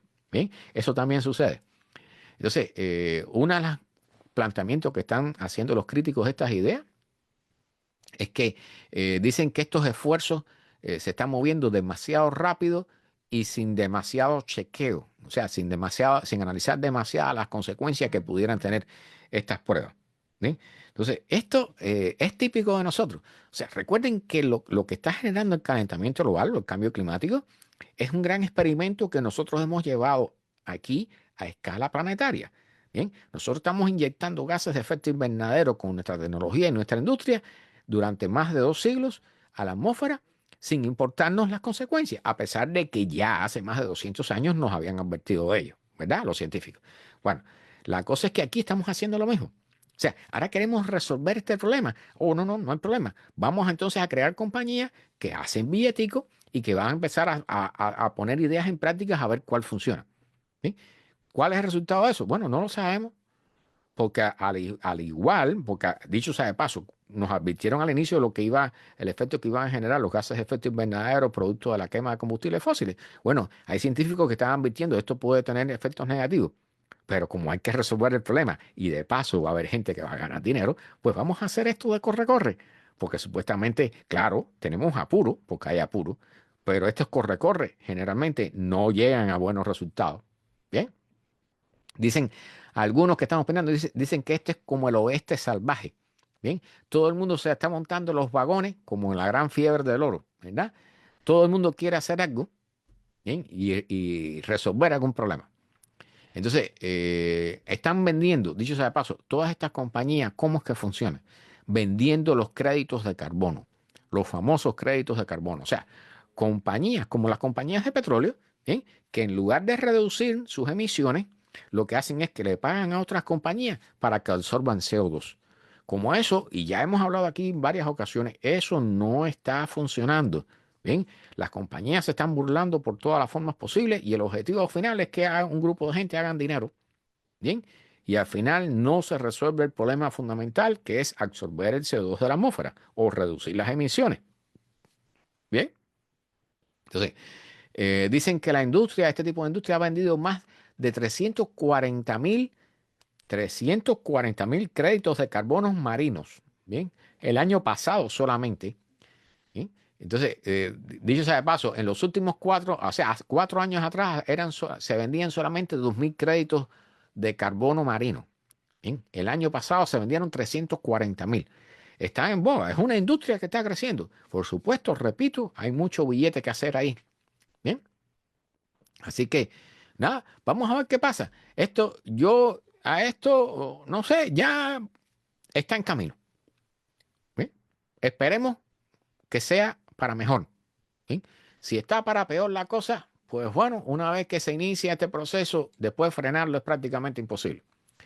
Bien, la Organización Meteorológica Mundial el martes de la semana pasada liberó un informe también y dice que el 2024 fue el año más caliente en los últimos 175 años desde que comenzaron los récords. Bien, y la Organización Meteorológica Mundial está diciendo que el promedio de temperatura del 2024 fue 1,55 grados Celsius por encima del el promedio preindustrial, o sea, entre 1875 y 1900. Bien, entonces, 1850 a 1900. Entonces, dicen que cada uno de los 10 últimos años fue el año más caliente en récord para su momento. Bien, esto nunca había ocurrido antes. Bien, los 10 años más calientes están en la última década. Los 10 años más calientes de toda la historia de la humanidad son los últimos 10 años de la historia de la humanidad. Bien, para que quede bien clarito, para que quede bien claro. ¿Sí? Entonces, dicen que el 2024 sobrepasó sin duda alguna al 2023 con respecto a la temperatura superficial. Bien, el 2023 dicen que la temperatura que ellos reconocen es 1,45 grados Celsius por encima de la época preindustrial, 1850 a 1900. Bien, pero el 2024, cuando dicen 1,55, bien, o sea, 0,1 grado más caliente el 2024 que el 2023. ¿Sí? Y esto no lo dicen abiertamente, pero esto coincide con la idea de que el calentamiento global se está acelerando, se está intensificando. ¿Bien? Esta gráfica, a ver si podemos correrla, que es de la Organización Meteorológica Mundial. ¿Bien? Es un gráfico circular, ¿no? Que es como una especie de espiral. Y mientras más rojo se pone, más caliente está el año, ¿no? Y ahí van rápidamente dándonos una idea de cuánto se ha calentado. Fíjense que en los inicios esa espiral, las líneas están cerradas una sobre otra, pero después se van abriendo, ¿bien? Eso indica de que la temperatura está aumentando de forma más rápida, ¿bien?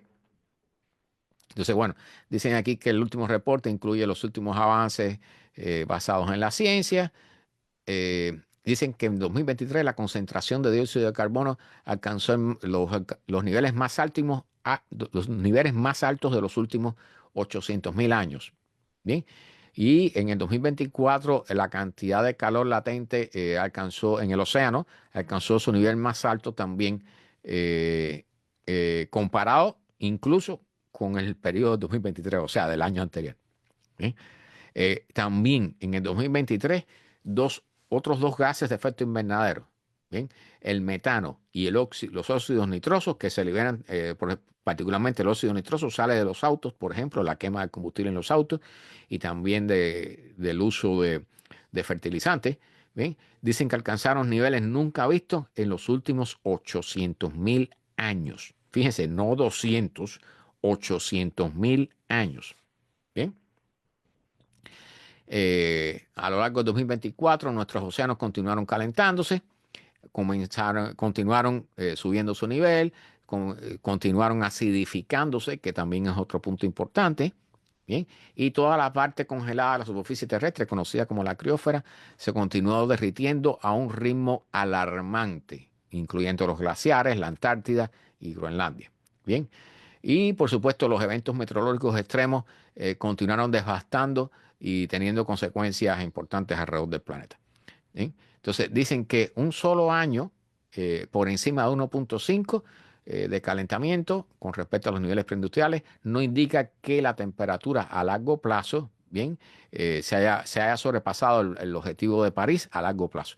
Yo se los digo así, como vemos las cosas, este pudiera ser el indicador de que estamos en camino hacia eso. Bien, ahora, brevemente es algo que yo no conocía, bien, efectos que influyen en la circulación de Walker. Esto no es otra cosa, para explicarlo brevemente, para que tengan un dato extra, bien, para conocimiento general, esta circulación de Walker no es otra cosa que un movimiento en la atmósfera, una circulación en la atmósfera, particularmente en el Océano Pacífico, bien, que no es otra cosa que el aire en la zona oeste del Océano Pacífico. Estamos hablando, por ejemplo, zona cercana a Australia. Allí está caliente y húmedo, sube y genera lluvias, por ejemplo. Bien, y ese aire luego va por la parte alta de la atmósfera y baja, se enfría y se seca y baja acá cerca de la costa oeste de las Américas. Bien, y luego, bueno, por la superficie va desde el este hacia el oeste y forma parte de los famosos vientos alisios. ¿Sí? Entonces, esta circulación, aquí están analizando estos científicos, que dicho sea de paso, yo no conocía sobre esto, ¿no? Esto es muy poco mencionado, esto es para gente que trabaja para especialistas. Bien, dicen que de acuerdo a lo que se suponía, se suponía que debiera funcionar esto, con el aumento de la temperatura de la atmósfera, esta circulación debiera debilitarse. Sin embargo, lo que están viendo los científicos es que se está reforzando. Bien, mire, esto es importante para que entiendan cuán impredecibles pueden ser las consecuencias de lo que estamos haciendo. ¿Ok? O sea, por lógica, debiera debilitarse esta circulación. ¿Sí? En realidad está ocurriendo lo contrario. ¿Y por qué debiera debilitarse? Bueno, dicen los científicos que en la medida que se calienta la atmósfera, se genera menos diferencia de temperatura a lo largo de ella. Por lo tanto, debe haber menos condiciones para que se establezca o se mantenga este tipo de circulación.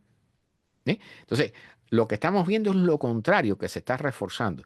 Dicen los científicos que lo que pudiera estar generando esto son las diferencias grandes que ha habido en temperatura entre ciertas zonas del océano. Aquí está incluido el fenómeno del niño y la niña. Bien, particularmente para el caso del niño, bien, la circulación de Walker debiera ser más débil. Y entonces lo que están diciendo ellos es que ahora están viendo que están identificando que se está intensificando esta circulación de Walker, pero que obviamente dentro de un tiempo, no sé, no está claro cuánto, ¿bien? Esta circulación debe comenzar a debilitarse en la medida que las condiciones de temperatura que están aumentando en la atmósfera sobre el Océano Pacífico comiencen a igualarse. ¿Bien? ¿Cuál es la mala noticia con esto? Bueno, que esto implicará que el fenómeno de la niña se va a reducir, tal y como acabamos de ver, va a ser más débil y va a tener menos influencia en el enfriamiento de la atmósfera. Bien, en reducir los efectos del calentamiento global, en ayudarnos a combatirlo un poquito. Entonces, el niño se va a reforzar, va a ser más probable, más fuerte. Malas noticias, ¿verdad? Bueno, continuamos.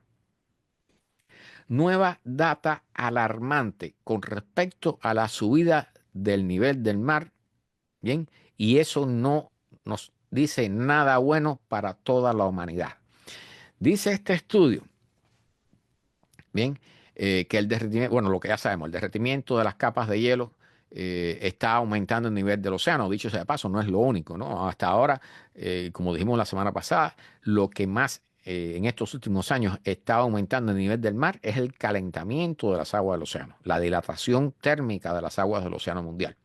Bien, aquí han hecho un estudio comparando la situación que tenemos actual con momentos en el pasado donde había una situación parecida, para tener una idea de cuánto pudiera subir el nivel del mar. Bien, entonces en este nuevo estudio publicado en la revista Nature, bien, Naturaleza, dicen que nos da una rara oportunidad, una rara vista y muy detallada, dicho sea de paso, de cómo el nivel del mar subió en los inicios del Holoceno, de la época actual, bien, alrededor de 11.700 años atrás. Y entonces lo que están diciendo, están poniendo aquí como ejemplo lo que llaman Doggerland. Es un lugar que era tierra, que estaba sobre el nivel del mar y ya no lo está. Y eso es lo que se conoce como el Mar del Norte, allá en Europa, ¿bien? Y entonces, en la época en que el nivel del mar estaba más abajo, o sea, hace unos 11.000 años, ¿bien? Esa zona tenía ríos, tenía bosques y por supuesto tenía también hielo, ¿no? Y entonces allí habían seres humanos que estaban habitando esa zona. Ahora hemos hecho perforaciones y hemos analizado los sedimentos en el Mar del Norte. Bien, gracias a eso se han podido hacer estas mediciones y tener una particular idea de cómo fue la subida del nivel del mar en esa época, hace unos 11.000 años atrás. Bien, o sea, hacia el final de la última era del hielo. Y entonces están diciendo ellos aquí que han identificado, y esto es lo más importante de este estudio, han identificado dos pulsos de aceleración rápida de la subida del nivel del mar. Escuchen esto, ¿ven? Dos pulsos de aceleración de la subida del nivel del mar. Uno hace 10.300 años atrás y el otro 8.300 años atrás. Una diferencia de 2.000 años entre ambos. Durante el pico de estos periodos, los niveles del agua del océano mundial subieron a una velocidad superior a 1 metro por centuria, más de 1 metro por siglo. Bien, ¿cuánto es eso? 1 centímetro al año.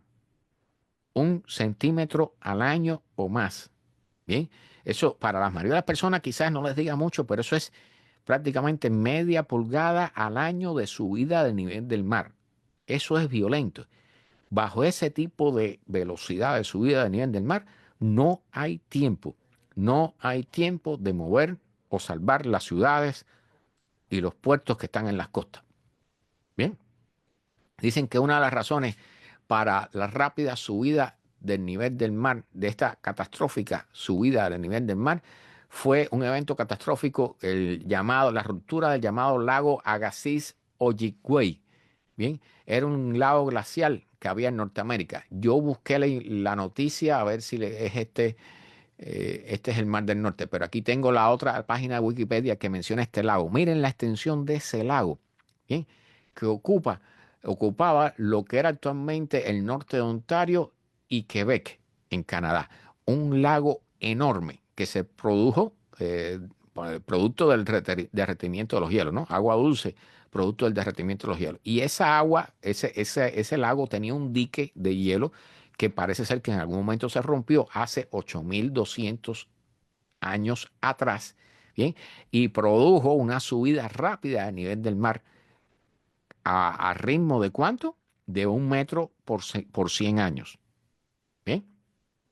Entonces, dicen que una hipótesis dice que, bueno, que se debe haber roto la causa de esto. Hay una hipótesis que planteaba que una especie de represa de hielo se rompió, que separaba en su momento la bahía de Hudson, ¿sí? Se rompió y el lago tenía, producto de que el lago tenía unos 250 metros de altura sobre el nivel del mar, o sea, 820 pies, ¿sí? Toda esa agua fue a parar al Océano Atlántico y subió el nivel del mar. ¿Sí? Entonces, lo importante de este estudio, que es un aviso, porque nosotros estamos viendo la subida del nivel del mar que se está acelerando ahora, ¿bien? Y estamos viendo rupturas, como hemos mencionado aquí anteriormente, rupturas rápidas en el hielo marino en la Antártida, ¿verdad? Derretimiento rápido de los hielos de Groenlandia, ¿bien? Esto es un aviso importante, ¿bien? Dos eventos de subida rápida del nivel del mar con 2.000 años de diferencia Bien, si estamos al borde de una de estas cosas, nos las vamos a ver bien negras, bien negras. ¿Ok?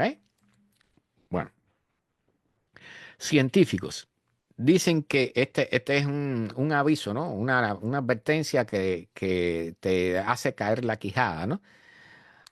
Sobre, y este es el tema que quería enfocarle sobre particularmente para los que vivimos aquí en lo que llaman el Mediterráneo del Atlántico, ¿no? En el Caribe, ¿bien? Y Centroamérica. Bien, científicos advierten un futuro de poderosos huracanes para la zona del Caribe. Es hora de comenzar a prepararse. ¿Y qué es lo que dice este estudio? Bien, y esto es algo que eriza los pelos. Se los digo así porque ya vimos el año pasado con Helene y Milton y todos estos huracanes, ¿verdad? Estas cosas que comenzaron a pasar y bueno, 200 y pico de muertos solamente con Helene, ¿verdad? Más todas las pérdidas materiales. Bien, un nuevo estudio advierte que los huracanes pudieran hacerse más poderosos y más comunes en el Atlántico y en el este del Pacífico, o sea, en la zona donde están los huracanes que han golpeado, por ejemplo, a Acapulco, bien, en México, bien, poniendo a pueblos costeros de la Florida, desde la Florida hasta México, a un mayor riesgo. Dicho sea de paso, aquí tengo el estudio original que se los voy a mostrar ahorita. Bien.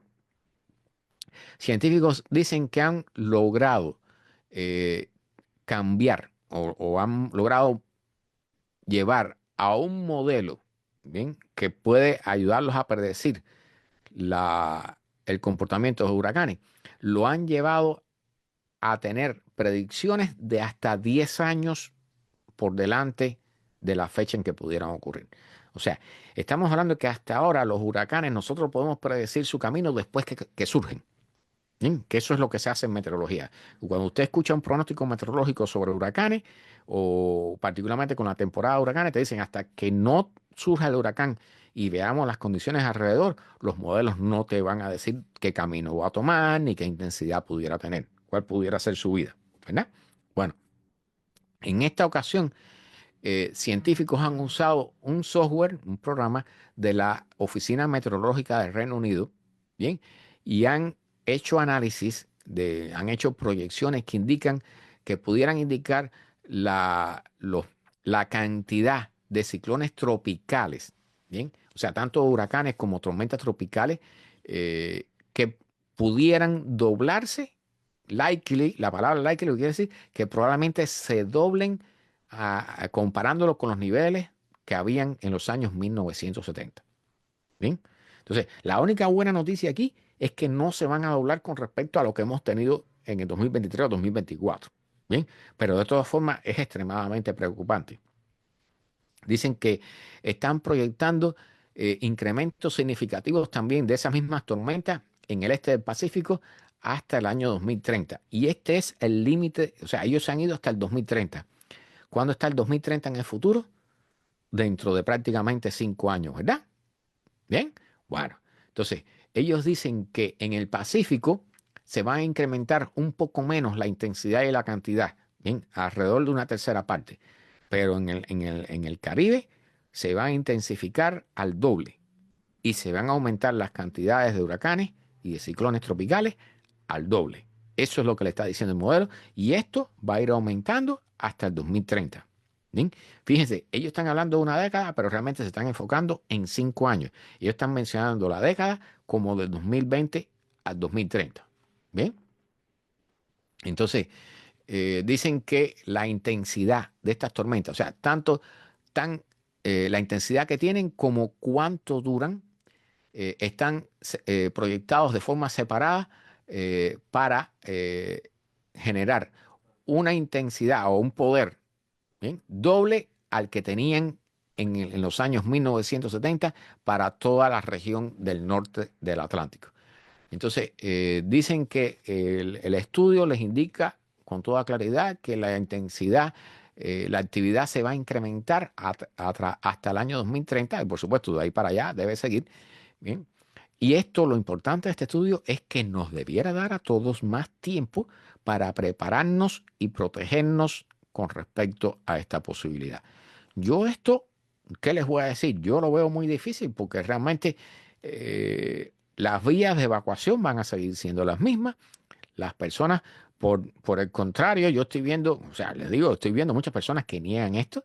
Y entonces incluso cuando tienen el huracán cerca, yo los he visto, en el año pasado los he visto estar en sus casas como si nada y pensar que están de fiesta. Bien, he visto personas en medio de los huracanes salir a hacer como si estuvieran en bote, ¿no? A hacer esquí sobre el agua y en las calles y todo eso. Bueno, bueno, dicen que las dos razones, los dos factores detrás de este doblamiento de la intensidad y la cantidad de los huracanes en los próximos años, bien, hay dos factores fundamentales. El calentamiento de la superficie de las aguas del océano mundial, bien, particularmente aquí del Atlántico y el este del Pacífico, que le da más energía a estas tormentas y los cambios en los patrones de viento. Entonces, esto va a crear mejores condiciones para el desarrollo de los huracanes. Dicho sea de paso, el cambio de los patrones de viento es que van a haber menos vientos de cizalladura. O sea, eso que se llama esos vientos que están a diferentes velocidades o intensidades a diferentes alturas y esos tienden a destruir la estructura vertical de los ciclones o de los huracanes. ¿Bien? Cuando un huracán se encuentra con vientos de cizalladura, tienden a debilitarse o pueden ser destruidos incluso. Bien. Entonces, dicen estos científicos que para las personas que viven cerca de las costas de América Central y del Norte, esto significa una mayor amenaza para sus casas, para la infraestructura y para su seguridad en los próximos años. ¿Sí? Dicen que este modelo de previsión de tormentas marca la primera vez de este tipo de predicción en ciencia, ¿bien? Que se puede hacer con 10 hasta 10 años de antelación, con una década de antelación. Bien, en lugar de solamente estar observando signos indirectos como las temperaturas del agua. ¿Sí? Entonces, dicen que hasta ahora las predicciones de huracanes se habían tratado de hacer a través de una niebla densa. Es la comparación que están haciendo. ¿Eh? O sea, cuando tú estás manejando a través de una niebla, tú solamente tomas acciones con respecto a lo que ves inmediatamente delante de ti. Dicen que ahora con esta nueva modelación se logra abrir un poco esa neblina, bien, alejar un poco la neblina y ver patrones que pudieran estar años en el futuro. Bien, dicen que este avance le da a las comunidades costeras más tiempo para prepararse. Bien, aquí está, yo les voy a mostrar porque es importante estos gráficos de cómo ellos han llegado a estos estudios, ¿sí? A los resultados de estos estudios. Miren, hay cosas aquí que yo no puedo explicarles muy bien, pero esto es con respecto a la subida, este gráfico a la izquierda, la subida de las temperaturas del mar. ¿Bien? Y a la derecha, estos dos gráficos es con respecto a los vientos de cizalladura, ¿bien? A los cambios en la estructura de los vientos. Fíjense que sobre todo en este segundo gráfico, como los vientos se hacen más débiles. O sea, hay menos vientos de cizalladura y por tanto los huracanes pudieran tener más larga vida o surgir más más fácilmente. ¿Bien? Entonces, fíjense que la única zona donde realmente se mantienen vientos realmente intensos aquí en la zona ecuatorial del Atlántico. ¿Bien? Aquí hay zonas que están en azul donde los vientos serían más débiles. Bien, y por supuesto, ya todos sabemos que en esas zonas tienden a haber, particularmente aquí dentro del Caribe, al sur de Cuba, por ejemplo. Bien, allí los huracanes se dan gusto, ¿verdad? Formándose y moviéndose. Así que este es uno de los gráficos originales de ellos que han usado como modelo. Había otras cosas más. Y bueno, ya esto lo mencioné, que este es un avance sumamente importante en predicción y seguimiento de tormentas individuales, incluso con gran tiempo de antelación. Entonces, aquí está, este es el artículo original en Nature, ¿bien? En Nature, que ellos publican. Este es el artículo y el modelo que han usado es un modelo de la Oficina Meteorológica del Reino Unido, DPRECIS 4, se llama el modelo. ¿Bien? Y aquí tienen este es el modelo aquí que había. ¿Dónde están los gráficos? Correcto, aquí están los gráficos, pero había algunos, creo que era acá. Esto es el que quería mostrarles. Mire, pueden ver cómo la línea en el este del Pacífico y y también en la parte tropical del Atlántico, fíjense cómo en la medida que se va analizando a mayor cantidad de años, o sea, hasta 9 años en el futuro, ¿ven? Los parámetros van hacia arriba, ¿bien? A aumentar el coeficiente de la anomalía de correlación, que es como le llaman ellos, ¿no? Pero el resultado es ese, ¿ya? Que vamos a tener huracanes y ciclones más intensos y en mayores cantidades en los próximos años. Muy mala noticia para los que vivimos en el Caribe, para los que vivimos en el sur de los Estados Unidos. ¿Ven? Es una muy mala noticia. Bien, para terminar hoy, para terminar hoy, vamos a hablar aquí, vamos a mostrarles este artículo. ¿Bien? Los indicadores del cambio climático han llegado a niveles récord en el 2024, dicen un estudio de las Naciones Unidas. Esto es importante porque una vez más nos va a reafirmar lo que llevábamos tiempo diciendo, ¿bien? Que el calentamiento global, cambio climático, se está acelerando. ¿Bien? Aquí ven la subida del nivel del mar que acabamos de hablar de ella. Bien, estos son gráficos en base a lo que se ha obtenido, a mediciones. Bien, fíjense, entre 1995 y el año 2015, la subida del nivel del mar a nivel global era en promedio 2,1 milímetros por año. 2,1 milímetros por año. Pero a partir de 2015, la subida del nivel del mar ha llegado a 4,7 milímetros por año.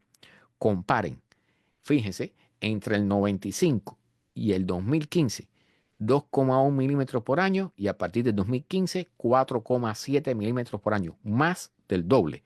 O sea, el nivel de subida, la subida del nivel del mar se está acelerando y está a más del doble de lo que estaba en unos años atrás.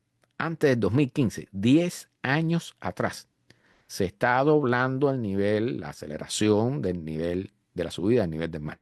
Bien, entonces, dentro de las cosas que mencionan aquí, dicen que se ha incrementado también la temperatura, que llaman la fiebre del planeta, ¿bien?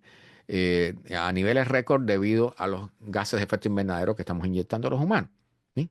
Pero dicen que todos estos datos que están saliendo en este informe no son una sorpresa para todos aquellos que siguen de cerca el tema de la ciencia climática. O sea, todos ustedes que están siguiendo también todas estas transmisiones y que están al tanto, para ninguno de nosotros debe ser una sorpresa todos estos datos que están saliendo. No debe serlo. Ya debemos estar acostumbrados prácticamente, ¿no? Lamentablemente. Entonces,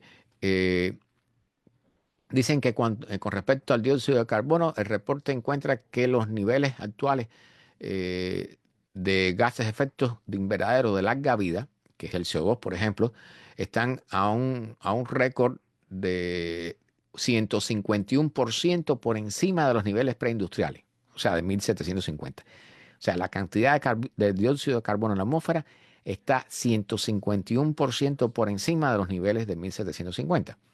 Este es el mayor nivel de CO2 en los últimos 800.000 años, para que cuando alguien les pregunte, sepan cómo decírselo bien clarito. Bien. Y probablemente mucho antes de eso. O sea, recuerden que hacer mediciones a tan largo plazo a veces es un poco difícil. Bien. Los niveles actuales de metano, que es un gas extremadamente potente de efecto invernadero, aunque de corta vida, están en 265% por encima de los niveles preindustriales. Bien, o sea, recuerden que el metano solamente dura entre 15 y 20 años en la atmósfera, pero en ese tiempo tiene 80 veces la capacidad de calentar la atmósfera con respecto al CO2. Bien, es sumamente potente. Dicen, las temperaturas van a continuar aumentando hasta tanto sigamos nosotros aumentando los niveles de dióxido de carbono en la atmósfera.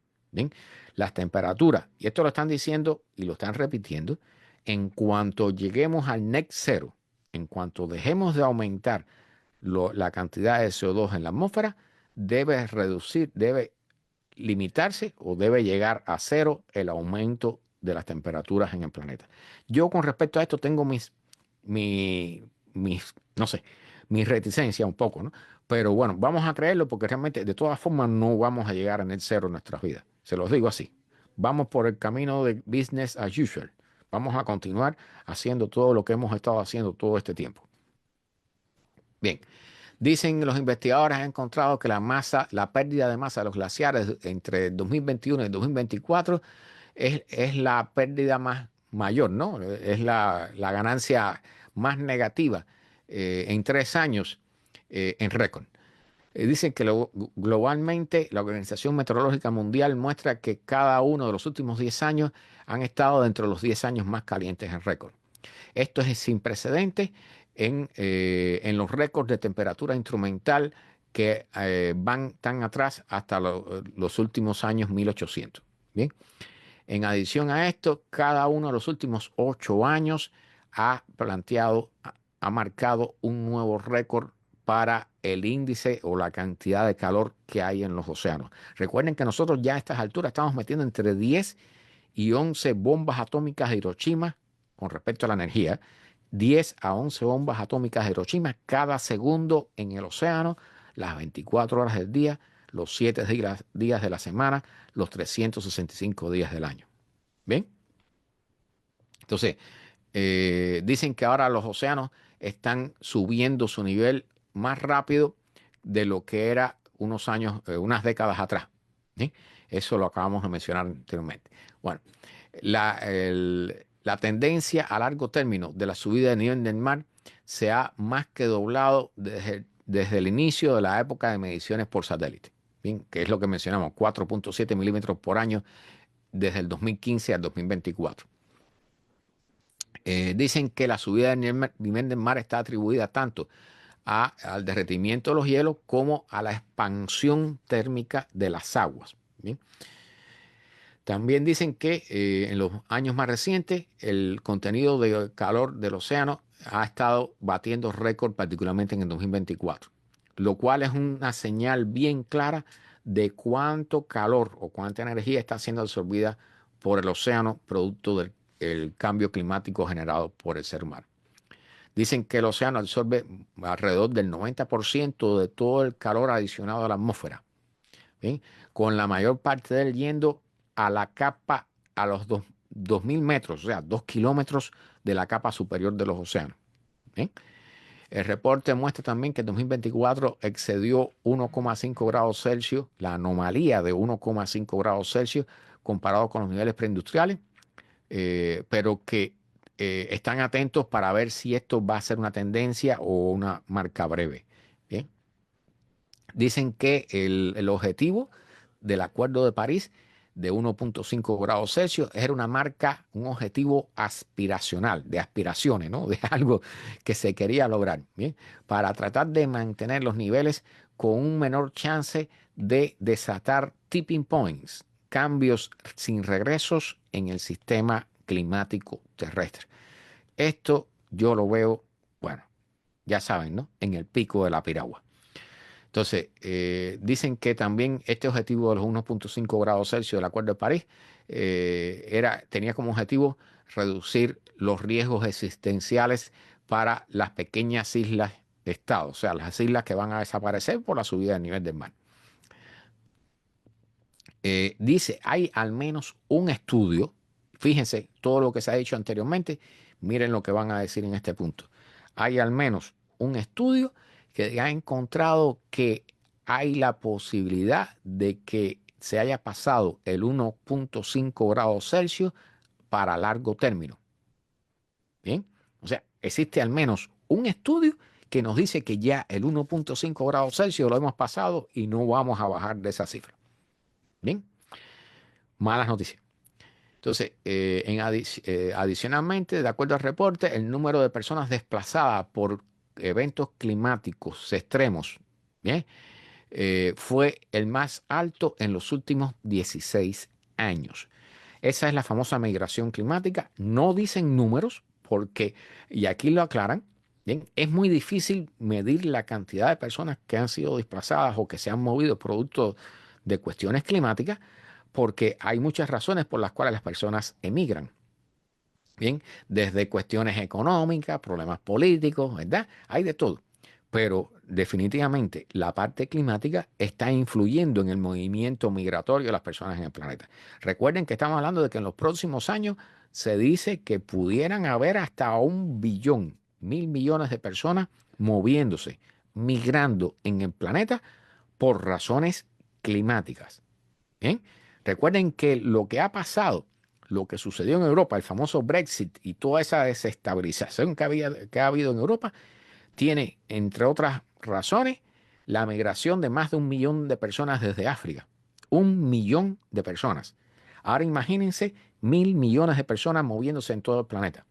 ¿Cuánta desestabilización política, económica e incluso militar pudiera generar? Bien, y aquí no hemos mencionado el problema del agua y otros los tantos problemas que mencionamos en otros programas. Aquí no hemos tocado eso, pero todo eso va a sumarse a todo esto que hemos mencionado. Aquí hemos estado fundamentalmente centrados en la meteorología en el programa de hoy, ¿verdad?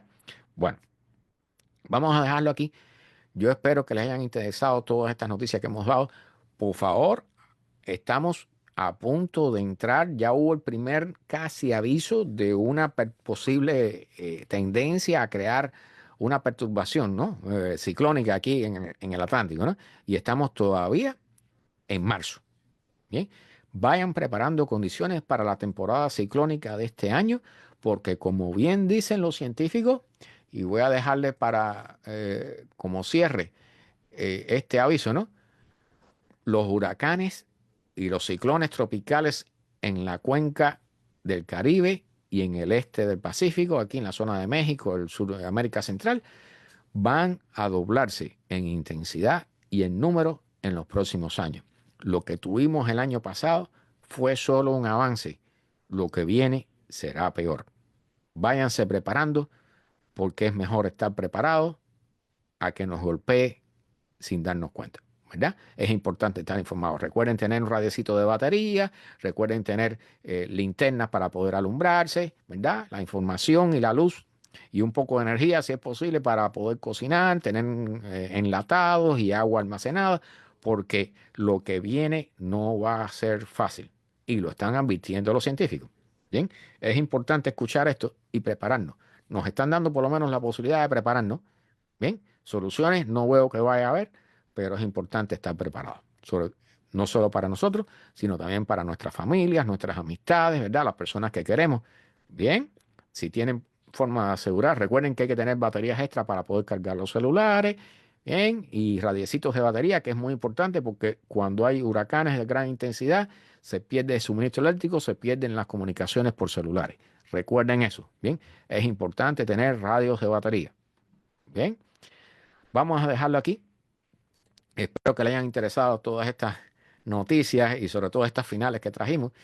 Y como siempre les digo, gracias por los likes, por los corazoncitos. Por favor, compartan, es lo único que les pedimos siempre. Gracias a todos los que han estado por acá. Recuerden que todas estas transmisiones están en forma de podcast en Spotify. Están también en nuestro canal de YouTube, que es GW for Miami, que es Global Warming from Miami, no es una marca de zapatos, ¿verdad?